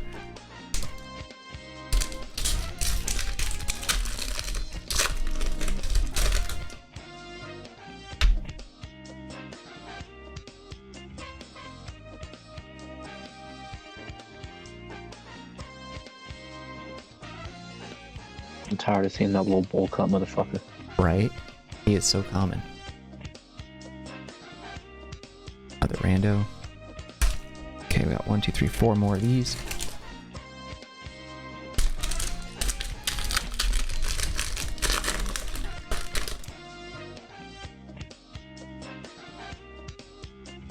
I always thought he looked like a Super Saiyan. He definitely did, for sure. And I think that voice actor in English was the first time I was ever introduced to him, so anytime I ever heard him ever again, I was like, oh, Suzaku.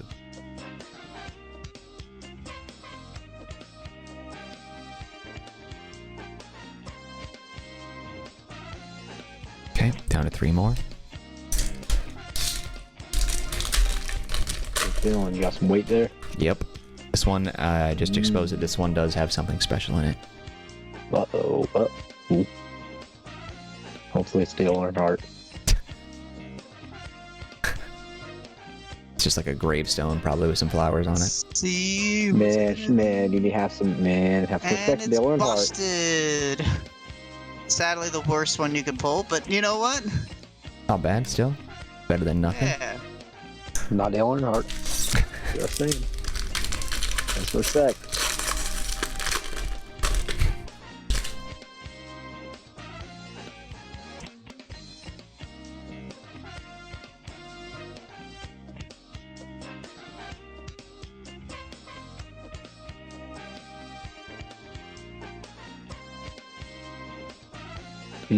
Okay, and last pack of the boxes. I'm feeling any weight. We got some weight.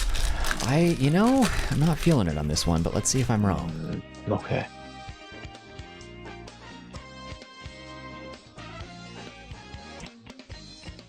Fucking compass.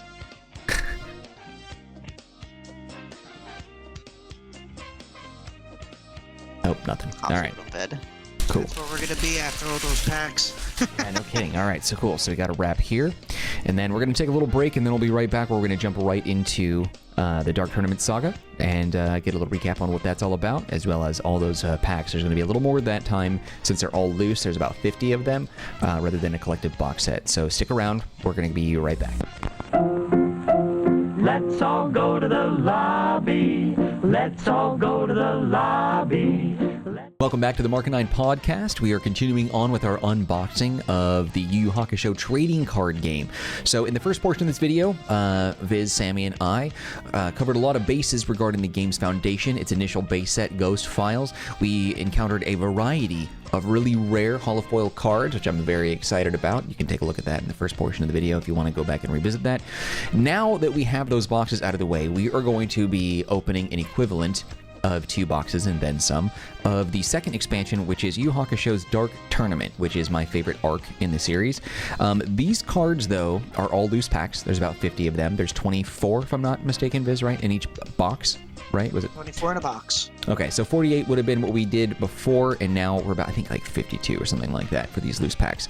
Now, as a reminder, this expansion saw some major improvements, some reprints, and some other things that Viz, our expert here, will touch base on. We're also looking at the Yu Yu Hakusho trading card database, your one-stop shop for literally everything you need to know about the trading card game. Now, as we've talked about the ghost rares, super rares, uber rares, the commons, and whatnot, we probably don't need to revisit all those things again for this portion of the unboxing side, since we've already done that. But there are new cards and quite possibly some new rarities, maybe. So, Viz, you can take it away there while we go ahead and jump into unwrapping 50 some odd packs here. Yeah, so the spirits, ubers, and ghosts rares, those end up staying around, but they do have a system in place now for the Dark Tournament set. There are 4 ghost rares, just like in the first set. However, there's actually a 5th ghost rare. I'll talk about that in a little bit, though. We have, I believe, 7 or 8 uber rares. Hold on, I'm going to pull up the numbers super fast. You would think I would have had that handy. 7 ubers and 11 spirit rares. So it's not like the first set where there were weirdly more ubers than there were spirit rares. They have fine-tuned it. They've made it better. On top of that, they have also included team bonus cards, as you can see right there in front of you in each pack, because not everyone bought the starter decks, and some people didn't know what the team bonuses were. And like what bonuses that each one gave, because they didn't have a rule book, they didn't have access to the internet, or whatever the case may be.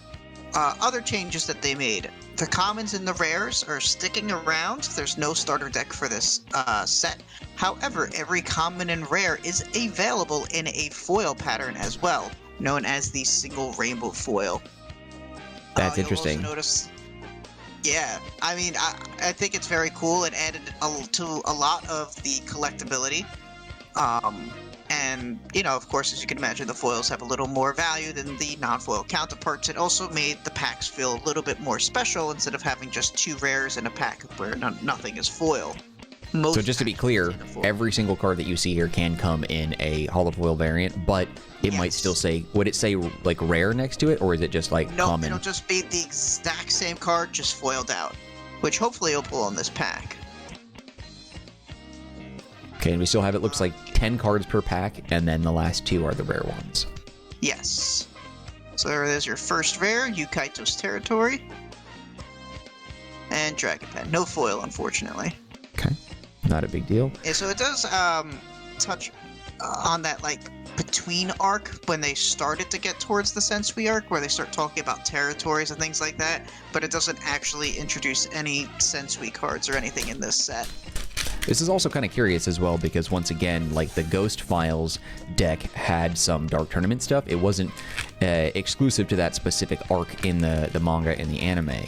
It was, I mean, you see a variety of characters from the next storyline in the Ghost Files, and it looks like that's happening here too as well. Yes, yeah. Additionally, on the cards, you'll notice they've moved the card number up to the middle right of the card. And you'll also notice that they have a little symbol there that's actually Genkai, the younger Genkai symbol there.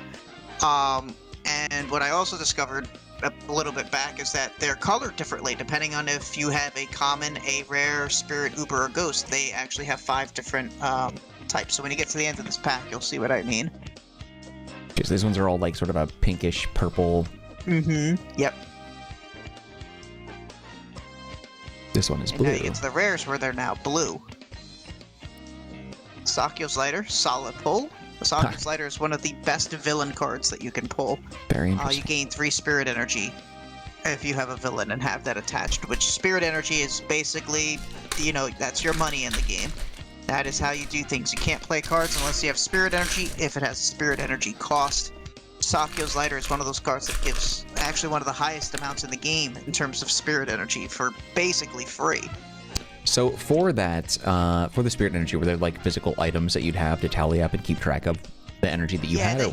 In the starter deck, they gave you a little tracker that you could use, but most people just use either a dice or a calculator. Folder to go. The set also introduced new team bonuses. You got Team Genkai and boy, Team Sarayashiki. That was the other one. I feel like I'm missing one, but you know. Is this our first foil? Is this gonna be our first foil? Please? Please? No. Still no. Not Still hitting no. it. Yeah, it looked like for the teams, because we have 3 packs now, 3 cards. Team Saint Beast, Team Rakuyukai, and Team Genkai is what I'm seeing here for these bonuses. Okay. And these are things that you can the cards are also not shaped the same way. They have the pointed edges so you can feel them immediately. Yeah, it's strange that they did that. So these aren't like online redemption card things like you would see in other packs. These are actual like playable cards. Yeah, these were cards that, like, if you had your team bonus, you would go to a tournament. If you had the team bonus card with you, you would probably put it out there in case your opponent didn't remember what your team bonus does. Interesting. I'm surprised they would do that and make it not like the same shape as other cards, almost like it was treated as an afterthought, perhaps. Yeah, it's funny because in the third set Gateway, they ended up reprinting them all, and they gave them all single rainbow and double rainbow variants. Man, every time you say that, I really hope that I pull one of those. But those aren't in this set, though, are they? No, those are not. There's your first spirit rare, Suzaku the Fierce. Nice. Yep, this one is a spirit, so it's not just a normal rare that's shiny. And you'll notice that the Genkai symbol is a little bit different in there. It's not going to be pink or blue. I forget what color it is. Can't really like tell. Purple, right? Yeah, it's a deeper purple, it looks like. Yep. And then, so Spirit Rare, we'll put that in the stack. But we also got 2 other cards that look like there's a rare. We got Final Gift. Nice. Okay. That in the stack of rares. And then we also got our first foil card. Ooh, there you go. Kuwabara. It's not bad. Nice. So this is a common 54, and this is just a shiny alternative. I'm going to put that into... Shiny variant, the foil variant. Okay, I'm going to put that in a separate stack to keep track of all these. Okay, next, more packs here. And we have so many. I'm going to try and blow through these a little bit because I think we've touched on some of the finer points on how to, like, play the game. I only want to touch base on, like, what's different between this set and, say, like, the last set that we opened up. But at least it goes to show, though, that that Spirit Rare, despite its weight difference as a loose pack, it wasn't, like, filtered out. They didn't weigh it seems like. So that's good news for us. That is definitely good news. So if you got those all from the same person, chances are they're probably not weighed or they missed that one. I did. We're gonna stay optimistic and say that they weren't weighed. Yeah, I think the loose packs I got from one seller, and then the decks I got from a different seller. Got it. That's a really long name. Mitsunari Yanagisawa's Territory. Jesus. There is a story behind this card. Oh! Before we get to it, there's your next Spirit Rare, Genkai the Mentor. Nice. Damn. Let's see if you're going to get a double hit again. You might get a common or rare foil as well. Nope, just a standard. In the last pack, just a standard. Darn. Yeah. So funny story behind the Mitsunari Yanagisawa's Territory. Oh, that was the other new team, Team Genkai. I forgot about that. Way, like, about 10 years... No, not 10 years ago. It was probably around 6 or 7 years ago. We thought that Mitsunari Yanagisawa's Territory was a short print card, because for a lot of collectors, the last foil card they needed was that specific one. And, yeah, there's one of the insert cards. Get it all there. There you go. If you log in right now. Yeah, I don't even think that website's even up and active anymore. It's gone. It is long gone. I had put on the database that it was a short print, and then out of nowhere, like 5 people listed them at like $50, and I had to like go and remove it from the database because I didn't realize how many people were actually reading the database. Wow, look at that! Another hit, 3 in a row. Yusuke the Student. Uh-oh. Bam, bam, bam, baby. Nice. Sadly, not to the better of the 2 Yusuke's. There is another one that is very nice looking. So these are Spirit Rares, right? Yusuke is Yusuke.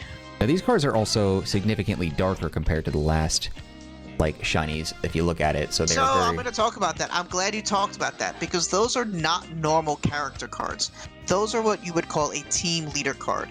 So team leaders actually have a bonus, not necessarily, but there are certain things that they can do. Oh, you got Jury. That's so nice. Best girl. Had a huge crush on her. Definitely better than Fox Girl. Pretty sure we all did. I think we could all admit her and Kodo were... I may or may not have a stack of 100 Kodo cards, but let's not, Yeah, keep that to yourself, buddy. Keep that to yourself. Nothing wrong with being a furry. I'm just kidding. Whoa. Right. Now, wait a minute. She's a demon. Now, hold the phone here. That's true. That's true. But then again, was it Kodo or Koda, the fox one? So she's more... Kodo, yeah. furry Yeah, in she's line. a little bit, yeah. Bunch of freaks.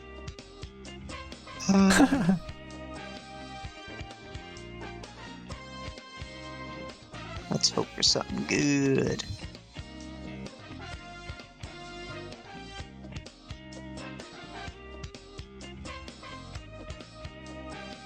Rare number 1. Oh, nope. Oh, there are 2 rares. Okay. Oh, there are 2 rares. I was going to say, I'm like, wait a minute. That's not right. Okay. Nothing really all that interesting there, unfortunately. It's okay, though.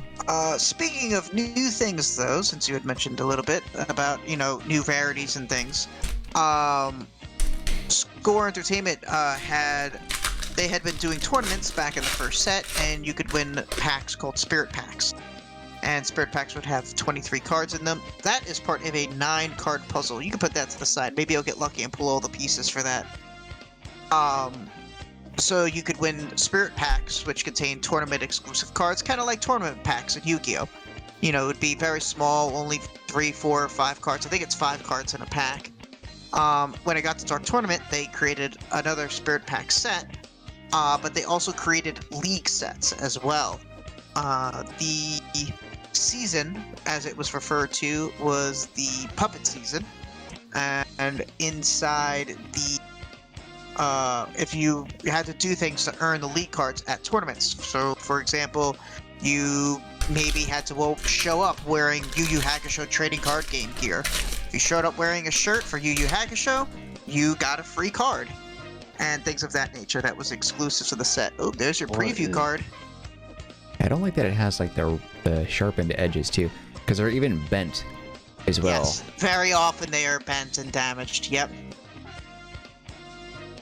They didn't really do a good job thinking about that.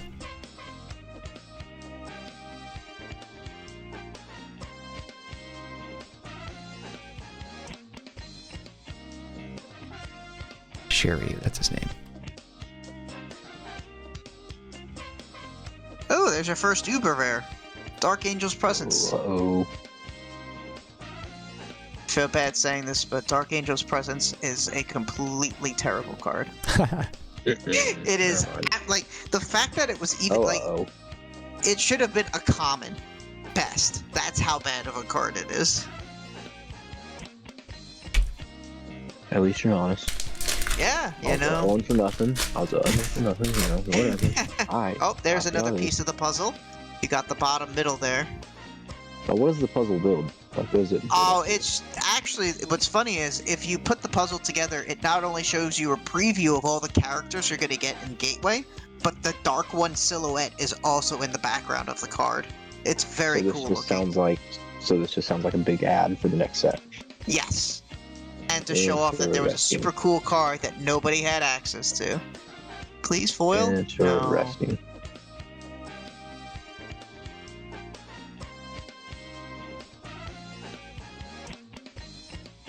Alright, let's see what we got in this one here. That's feel a little weight. You feel, it feels A heavier? little weight to it, a little heft. Little girth. As you could say. Yeah, a little girthiness in this one. Is it a Love thick having some boy? girth. Oh, another puzzle piece. You're going to be able to create the puzzle before you know it. Yeah, I also had a crush on her. Ruka. Yeah, I was like, they better snap all those straps off, but, Yeah, Adult Swim. Just, Keeping it light. And so was Ruka.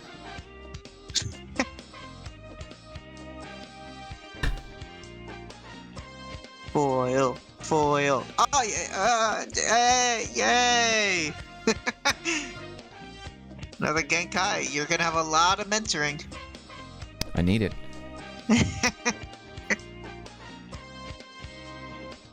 Okay, I'm just gonna move these over here just to be in general reach.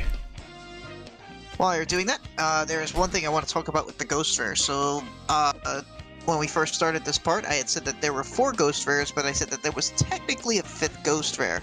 6 if you include the Dark one. So, back when Score Entertainment was putting together the uncut sheet for Dark Tournament, like I said earlier, it's an 11 by 11, 121 cards. They had, trying to be as consistent as possible on how many cards are on the sheet. Well, it turned out that when they put it all together, they had 120 cards. They didn't want to put a blank slot in there and waste all that product. Because if they're printing like 10,000 sheets of it, that's 10,000 cards they're essentially throwing away. So what they did was for one of the Ghost Rares called Wind Shinobi, who is, spoiler alert, later known as Jin, they, in the show, thought that the Wind Shinobi was possibly the leader of that team. So the Ghost Rare for Wind Shinobi is available in both black background, which is team leader, and also available in the blue background, which is non-team leader, to try and line up with the show. So I have a chance at pulling either of those? Yes. Very cool. I'm not sure which one's more... Actually, I do know which one's more rare, and the answer is neither of them. They were both 1 per sheet. Another piece. I was just about to ask that same thing. Yeah, I beat you to it. Yeah, they were both printed 1 per sheet.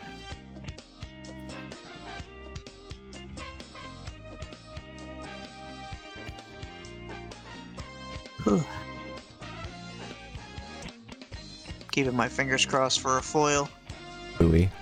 Always liked his character. Another one. Damn. Well, these were certainly loose packs. Yeah, no kidding. Did not do any sort of weighing and all that, so... Yeah, it looks like it was just packs that were left over from, like, multiple open boxes, or maybe they bought one of those random assorted pack lots from Stop to Shop. No complaints from me. Hey, if you're a Genkai lover, you're winning. Love gilfs. Genkai can get it. Hell yeah. The old age version. Guro. Yeah, he got it. It was awkward watching YuYu and just thinking about Frieza anytime Genkai would talk. That's true. Yeah, she still does voice acting, but not for Funimation. I don't know what happened. She does voice acting still? Well, okay, let me rephrase that. I can't say for certain that she does voice acting, but I can say that she is on Cameo, and she does voice acting there, so she's... no offense, how old is that old hag? She's as old as Genkai, for sure. Like, it is an elderly woman. And I was like, man, after Ayers died and they had to replace Frieza with someone else, I'm like, why not just bring back her? But I don't know. I'm not gonna lie, I prefer her as Frieza. Which one do you prefer? I prefer her. Yeah, me too. The Ayers was amazing, though. He was the best replacement I think they could have gotten. Rest in peace, for sure. Rest in peace. Rip. Yeah, I don't know if he died of COVID or what, but it was like around the start of all that. Death Tree. Fun.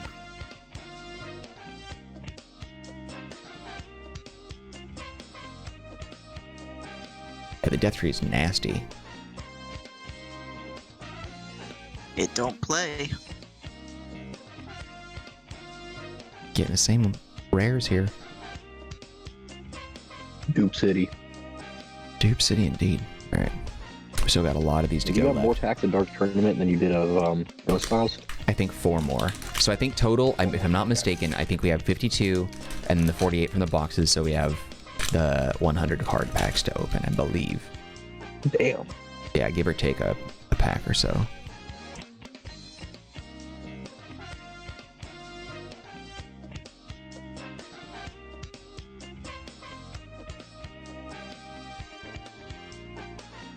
The placement there for the rarity is also nice because you can see it much more easily. Flashback nice one. And not getting a lot of rare shinies. I was gonna ask, do you know why they changed like the kind of like the card layouts in between the first two sets? They change the layout every set. That's just something that Score Entertainment does. They always change the layout. Now, do you know like any other like shows or anything they made like card games for? They did Dragon Ball Z, they did Inuyasha, Dragon Ball GT, Case Closed, Sonic X, Dragon Booster, Fruits Basket. I had a lot of Dragon Ball Z cards. Fruits Basket.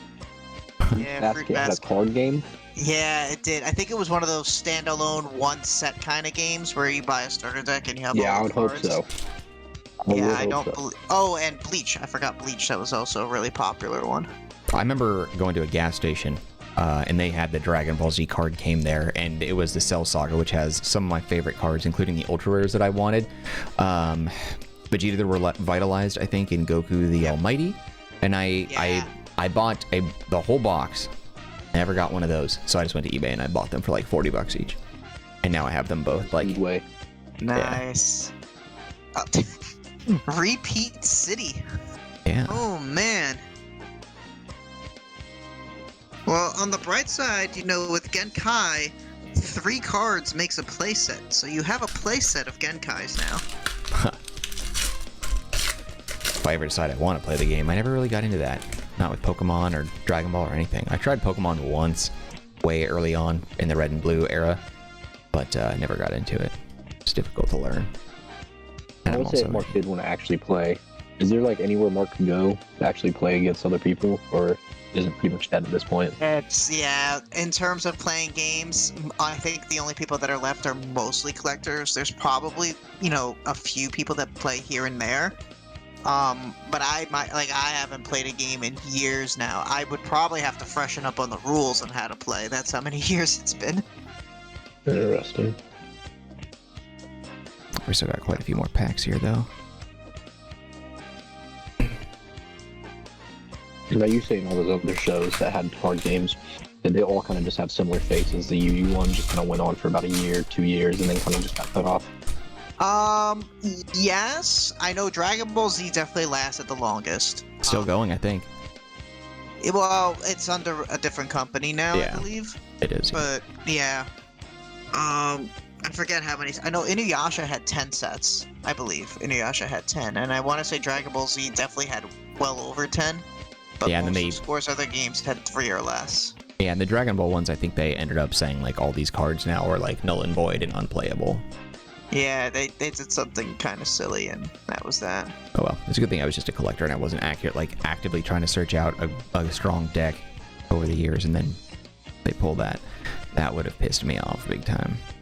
But luckily, I'm just a collector. It's interesting here. to see card games still going and like still in stores at this point. It's disappointing for the Pokemon side too, because like I hate the art. The Wizard of the Coast art was fantastic, but then every single like card line they had after that looked terrible. I didn't like the artwork, I didn't like the frame and the border and all that stuff. I definitely took a boomer approach to all those, but it was just, I don't know, I just didn't like it. It felt like such a... interesting that there's still card games in stores like for stuff, not just besides like Pokemon, but like I've seen like My Hero card games in like a Target, or Dragon Ball Super games still in Targets, and it's just interesting that they're still pumping those out and making some sort of profit off that. I thought about pursuing... Yeah. I thought about pursuing the My Hero one because I love that anime so much, and like that's probably got some really great cards and abilities since they're all fighters. It's really cool. But I know nothing about the MHA card game, and I'm like, I don't even know where to start. I don't know if I like MHA or not for the card game. I like it because it helped my wallet stay healthier, because Yeah. the company behind it, Jasco Games, also created Universes, which has a Yu Yu Hakusho expansion to it. I have all the cards from that set, of course. But, you know, my wallet was very thankful that they did that. Oh, we finally got another foil! Let's go! Yes, Elder Toguro. Just leave it. Just leave it.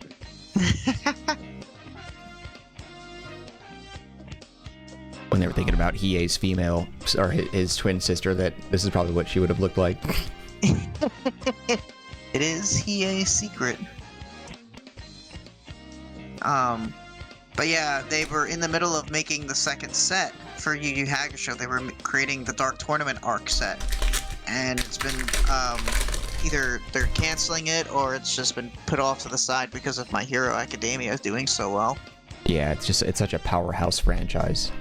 Mm-hmm.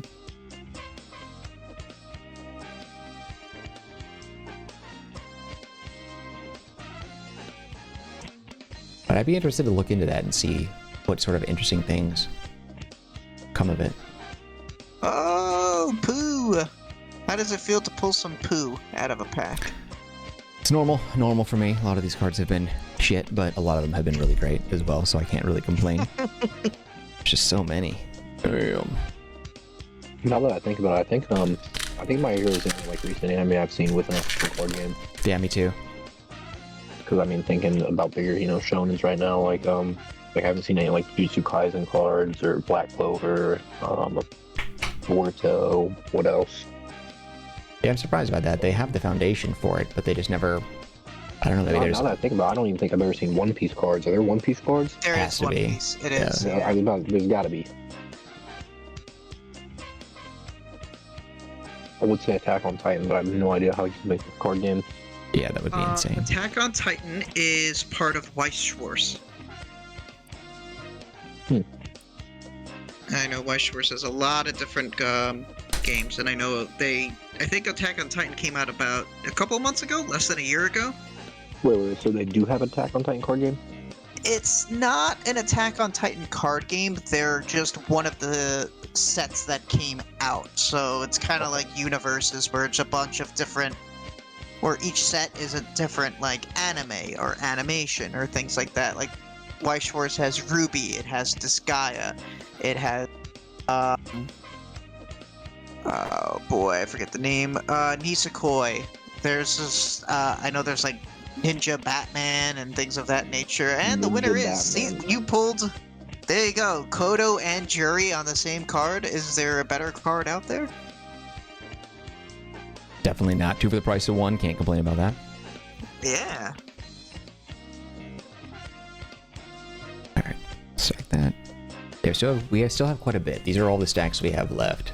Oh my. So we have quite a lot to get through. It's quite a large stack that you have there. Trying to get through them as quickly as possible, just to the good stuff. Oh, this one's got something. Some girth. I'm hoping it has I'm hoping for a ghost rare. That's what I want. I want to see you pull Yoko Kurama. Ooh, that would be rad. Uh-oh. That would be pretty awesome. Oh, Jerry, hello. And it's going to be Kuwabara. Duplicate. At least it's Kuwabara. Now, is it possible for more than one rare to be shiny in this one? Or because that one's not... So there is a thing called hot packs, which we're not sure if those were error packs or not. But I remember someone telling a story that they opened up like a few packs and every single card in the pack was foil. That's amazing. Yeah, I've never pulled one of those myself. That would be... I thought that one day when I opened that Alliance pack that was heavier than all the other packs was going to be it, but, you know, it just had more rares in it.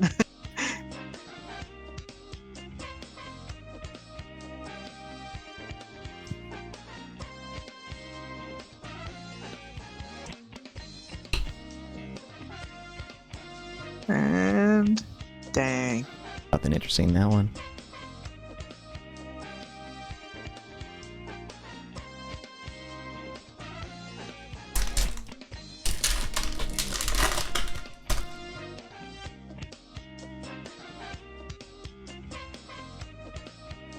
Join in a tournament. Go play. Right now. Go. Yeah.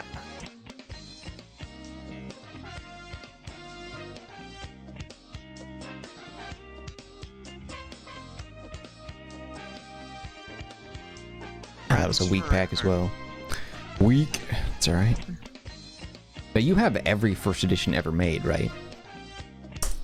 Yeah, I haven't really talked too much about my collection in this, have I? You Um, need to. Yeah, so I do own every first edition card that we know of, at least to date. There may be cards out there that we don't know of that are double rainbow. Still waiting to see if those ever get found. But at least as far as we know, I am currently the only person that owns one copy of every first edition. Damn. I also actually own most of the cards as playsets as well, so I separate my collection between my binder cards and playset cards. So I try to get 4 copies of every card. Damn. At least for in foil and non-foil first edition only. For the second edition, the unlimited standard edition, whatever you want to call it, I only get 1 copy of those. And for those, I'm actually only missing 3 cards. So I'm 3 cards away from owning every first edition foil, first edition non-foil, unlimited edition foil, and unlimited edition non-foil. Now, And how what- long has it taken you to do all that? Yeah. Years. I have been collecting since, on and off here and there, but since about late December, so like December 2000, 2005 or so? So you got it in the ground floor, it sounds like. Yeah, I mean, I picked up my very first, the dark one, for $75. And it's worth, like I said, $2,000 to $5,000 now, depending if it's signed and condition. That's insane. Yeah. And it was funny because the guy was like, "Oh, I'm just trying to go to this convention and I'll sell it for $75." And at the time I was like, "Oh man," I was a broke college kid. I was like, $75, can I spare it? I was like, you know what? Yeah, why not? I guess I'll do it. Whew, am I glad I did that? Yeah, no kidding, dude. What a freaking find. Has that ever happened to you again? Something like that? Yes. So Yura Otoko is one of the rarest gateway promos because there's probably no more than 100 of it floating around out there. I bought a Score Moderators collection through the website. And don't tell them that, I'll get banned. But anyway.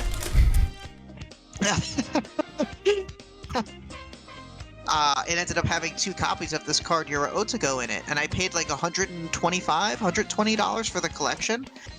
It came with 2 copies. Didn't know what it was. I didn't even know what the card was, so I was like, I'll sleeve this, keep it safe. I was like, it's probably some cool promo. Yeah, that promo's worth $600 now. That's amazing. Yeah, so I was like, ooh, we take those. If you don't mind saying, if you know how much your whole collection is actually worth. Yeah, no kidding. You would be surprised how often I actually do get that question. I would probably say, at this point, I mean, I would be remiss to say, well, am I including my uncut sheets? With and without. Yeah, I would say so. Okay, so if we're including uncut sheets and everything, 6 figures probably at this point. Jesus. Yeah, I would say it's probably at the What? 6-figure mark. Ooh, nice. Light in your eye. Yeah, and this one's also a common, so we didn't get a... Oh, there's another rare. I missed that one. Yeah, Dragon Pen. So you always get 2 rares, and if you get a shiny one, it's most likely to be a common one. So the reason I think it's probably at least 6 figures is, 1, I have 4 the dark ones signed. Those would fetch about 5,000, almost 5,000 each at this point. And I also have 4 the dark ones not signed. So even if those were 2,000 each, that's 28,000. Just right there between those 8 cards. Include the Hiei, that there's only 1 known copy of it. The uncut sheet with the unreleased cards on it. I mean, that's a good chunk of it right there. Now, if it's worth about, like you said, 6 figures, is it safe to say that you spit about 6 figures? No, definitely not. No, definitely not. No. You're getting your return. You're getting your return. Yeah, I mean, overall in the game's life, I've probably spent that, but I've also probably sold a lot of stuff over that time as well to like kind of soften that blow. Oh, we got something. Oh, you spoiled us! I saw that. There we go, another spirit rare, a new one, Dr. Ichigaki. Ooh, and a foil. You got a Maruku. Nice. Let's see here. There we go. Just making sure that I organize these piles so I don't have to do it later. Okay. Alright, this is what we got left.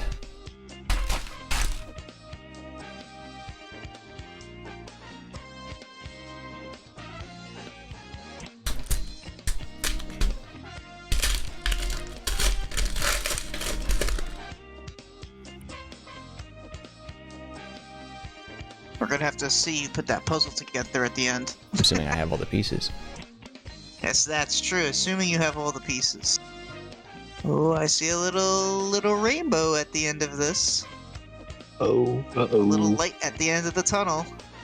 It'd be nice if it was Sakio's lighter. Nope, that's a K. That is... Oh no, it was an R. Red Rose. Not a bad one. Purple Rarity, so it's a common. These are the normal Rarity ones in that pack.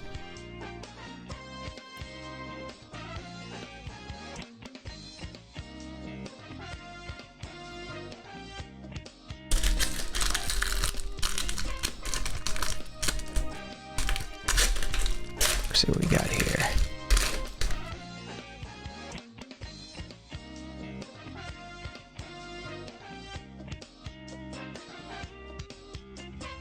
A lot of these you guys have seen before, so I'm just kind of speeding through these a little bit. It's a long title card again. Mitsunari Inikiso's Territory. I'll never get tired of saying that card name. I don't know if I'll ever be able to say that. Oh, your first Ghost Rare! Nice! Sadly, the worst of the bunch, but hey, a Ghost Rare is a Ghost Rare. Nice. Look at how much Spirit Energy that costs. 10, I think it's 10 Spirit Energy? It looks like it, yeah. The little white icons on the, 1, 2, 3, 4, 5, 6, 7, 8, 9, 10, yeah. It's a lot. Yeah. It ended up costing too much. The effect isn't good enough for it to cost that much, unfortunately. But hey, we finally got you a Ghost Rare out of there. And that was the rarest one, or no? That is the highest rarity. Oh, yeah, gotcha. Man, I really want to get that, Windmaster one you're talking about, or Wind Shinobi. The Wind Shinobi? Yeah. Hopefully. I mean, because they're loose packs, you could get it. Normally, I'd be like, nope, you used up all of your luck, but because they're loose, anything can happen. Another Genkai. Oh my god! Another Genkai? Now you have a me. master set. Killing me.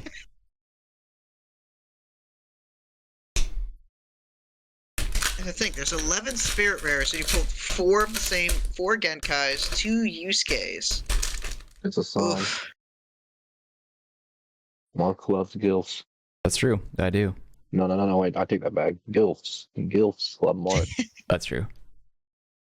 Is it? I don't You got know. something to tell us?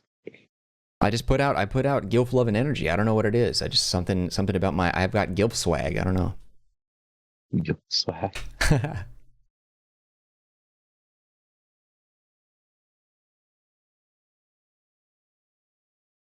Ooh, a foil Genkai's hat. That'll match with the Genkai you just pulled. Yeah, it definitely seems to be heavily weighted towards her. My goodness. All right.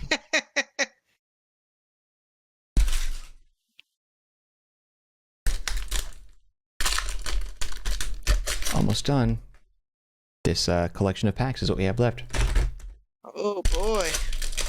Woo! Party at Mark's place afterwards. Yeah, right. I went in a hole. I spent more money on these than they're actually worth. Although the individual packs, though, that might not be true. Yeah, like I said, the only set you have a chance to break even on is the last set.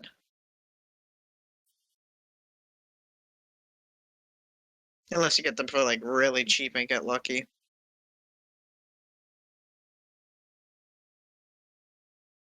Oh!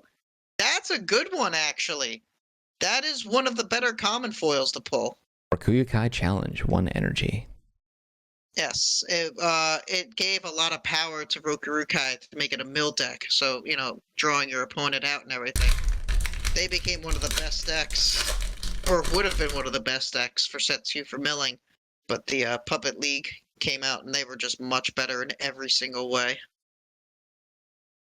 Nope, now non-foil Rokurukai.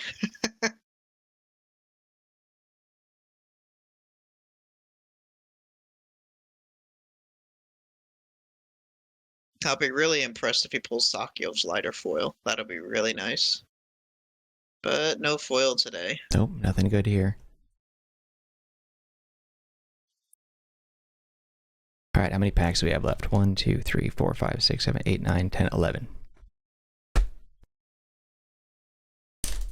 think there's still only one Uber Rare. It's just that one Dark Angel's presence. Hopefully you pull some more. Limited opportunity to do that. Let's see how it goes. Yeah, On only 11 stretch. packs. Microphone.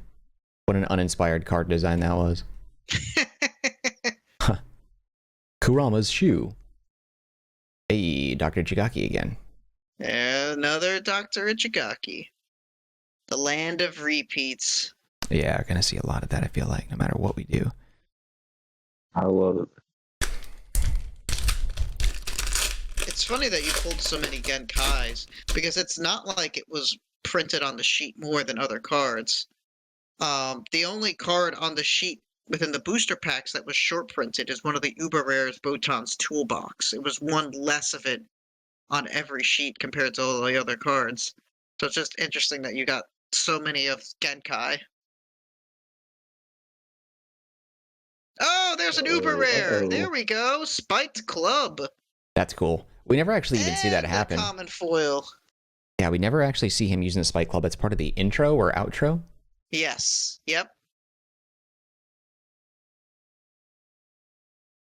Alright, let's pull 2 more Ubers in these last packs. Let's break even. And that icon for the Uber was gold, it looks like. Yeah, I forget the exact color. It's like a yellowish goldish, yeah. Oh, wow. Dragon Ball GT added in this one. Yeah. What? Yeah.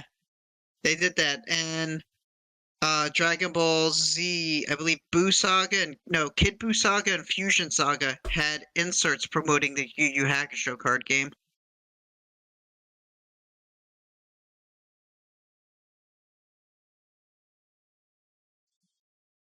Ooh, a Shinobi! That one's really cool. Yeah, nice. And then, oops. All black. Oops. Let's get a better look at this Nice. one. Earth Shinobi. That one's really Real cool. team leader. That one's really dope. Too bad we didn't get the wind one, but that one is rad in design. I love that.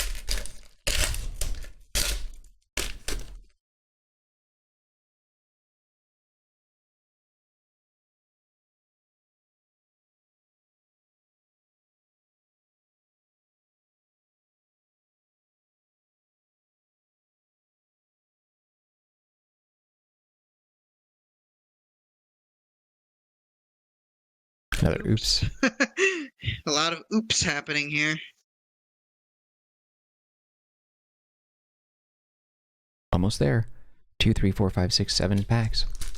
Come on, win Shinobi, hook it up. Come on. Win Shinobi or Yoko Kurama, one of the two. Forgot about him. Necroma would be sick.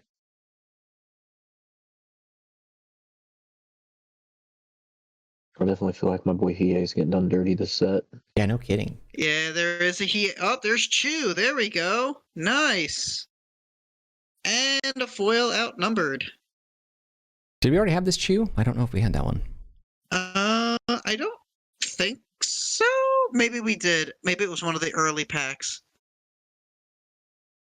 I've seen so many cards today. Yeah, no kidding. My goodness.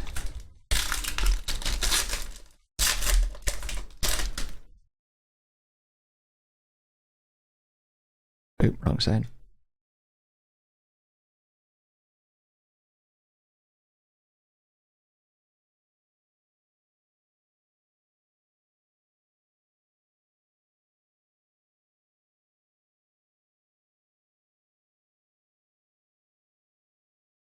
Just a couple of rares, nothing special there.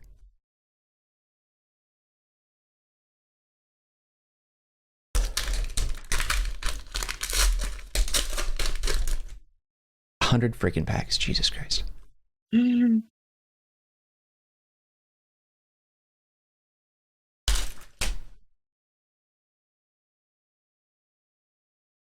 A lot of these we've seen before, nothing really all that unique coming out of the packs right now. Duke City. Dupes for life. Yep, a lot of duplicates there. Nothing in that pack. All right, we're down to our last 4 packs. Ooh, uh-oh. How's the weight? We got some girth. I think we do. Best for last, of course. That last pack's going to contain all foils. It's going to be fire. I can feel it. Now this pack I can looks feel the fire. girth. I see that little foil at the very end.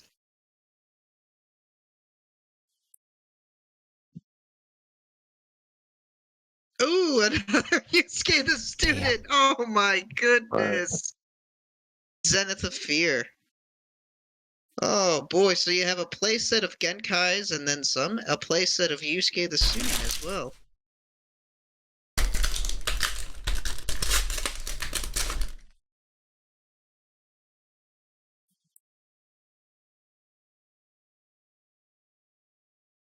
I'm starting to get interested to see this puzzle. Yeah, I'm curious if we have enough of them to complete it.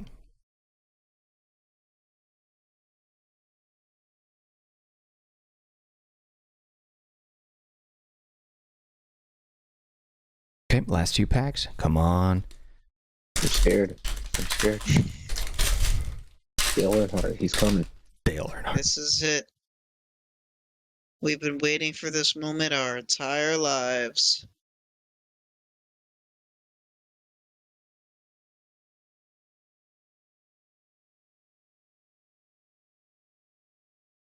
Ah, another chew. Another chew.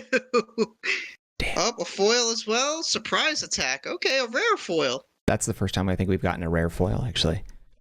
I believe so. All right, last pack. Last pack. Let's hope we didn't just waste the magic on that chew. Have faith. All right, what do we got? How's the girth, Mark? We got some girth? I think so. Love some girth. Please let there be a foil. Let's end on a high note. Please. Please. Photon the 2 short box. print card. Nice. At least you got the short print uber rare and Koenma's gavel. Nice, all right. Not bad. Cool, Not so we got a bad at pretty all. decent haul here. Very nice. I'll have to get all these sleeved up and make sure that they're separated from all these plebeian cards that are more on the common side. All right, 100 cards, and let's see how many that we got in total. Okay, so of the rares, the special rare shiny ones, 1, 2, 3.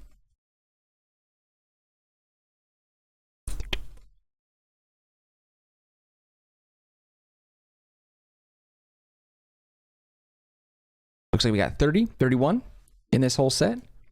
Nice. Yeah, that's pretty dope. And then we got a handful of shiny commons and then 1 shiny rare. All right, let's take a look and see what we're dealing with here. So this one isn't anything. This one is. It's not anything. That one's something. That one's something. This is a duplicate as well. Yeah. Wait. Why does that look different? Oh, it is different. That's why. Stupid.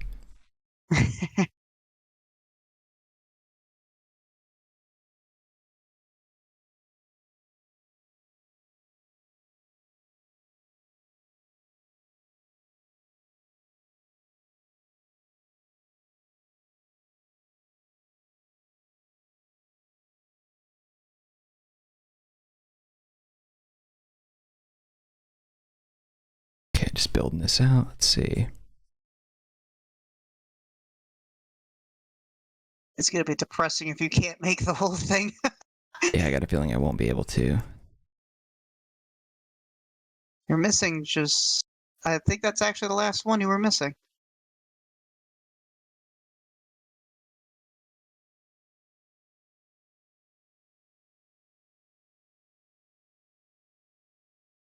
Okay, so how do we put this thing together? So this All right, one... So the YuYu Hakusho part that's there, that's actually the bottom row. Gotcha. Okay.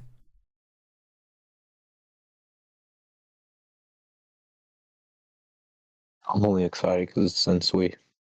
Yeah, dude, Sensui is dope. I know everybody loves Dark Tournament, but I like Sensui. Yeah, me too. Sensui is definitely the best villain. By far the best villain. The Sensui one, I believe you have in the right place. It's on the left side. Yep. And then that goes next to, or not. Oh, okay. Yep, that's right. I see. The face is the middle top. Yep, you have that one upside down, actually. Gotcha. There you go. You solved the puzzle. Sick. So that is a preview of the characters from the next set, and then the dark one in the background. That's pretty cool. And that's obviously a demonized Yusuke. Yes, that's atavism of the Mazaku. Yep. Cool. Yep. Right on. Well, this was a very long episode of the podcast, nearly 2 hours, but there was obviously a lot of stuff to cover. I mean, a lot of packs to unbox and unwrap. So we're about 100 of those. We got a lot of great cards. We didn't complete the set, or we missed a couple that we were after, but no big deal. We still got some really cool stuff. If you're interested in picking up any of these cards, hit me up in the Discord server. Link is in the description box down below for that. You can mention me if you're in the market for picking up some of these, because I'll save a few, but I'm willing to part with some for reasonable prices. But thank you guys for watching this episode of the Marcanine podcast. I don't do these consistently, but hopefully this is one that you enjoyed. If you did, show your love by hitting the like button. Do not forget to subscribe. Any feedback for me, leave it in the comments section. I'll get back to you as soon as possible. Also, don't forget to take a look at the description box. There's a handful of links there that might be of interest to you. One of which is a link to the Yu Yu Hakusho trading card database from Viz, aka Mike, if you want to take a look at his hard work and keeping track of all this stuff and learning more about the game. You can definitely do that. There's also a link to the Marcanine Community Discord server. Like I said, you can join that and you can chat with me directly or inquire about these cards. There's also a link to geekoutpost.com, which is an entertainment media blog that I own, operate, run, manage, design, and write for. It's a great place to stay up to date on the latest entertainment and gaming news, reviews, and rumors if you're into that kind of thing. Also got socials for both Viz and Sammy too, if you're interested in chatting with them or if following them, connecting, subscribing, whatever it is that you fancy. Gentlemen, thank you so much for spending 2 hours of your time with me as we covered this. I know this took a long time for us to plan and get our schedules aligned so we could do this, but I'm very excited about the outcome and the result here, and hopefully the viewers are too. Thank you for having me on. This was a blast. I'm glad I got to talk about my favorite card game. That means it's always a good time. Definitely. I learned a lot. Sammy learned a lot. And we got some great cards, so I'm very happy about that. But anyway, guys, that's a wrap on the podcast. Stick around on the channel if you want to find more interesting and exciting content of some kind. Daily uploads at 10 a.m. and 10 p.m. Pacific Standard Time. But all right, guys, that's it from us. Take care of yourselves. Be well. We'll see you around.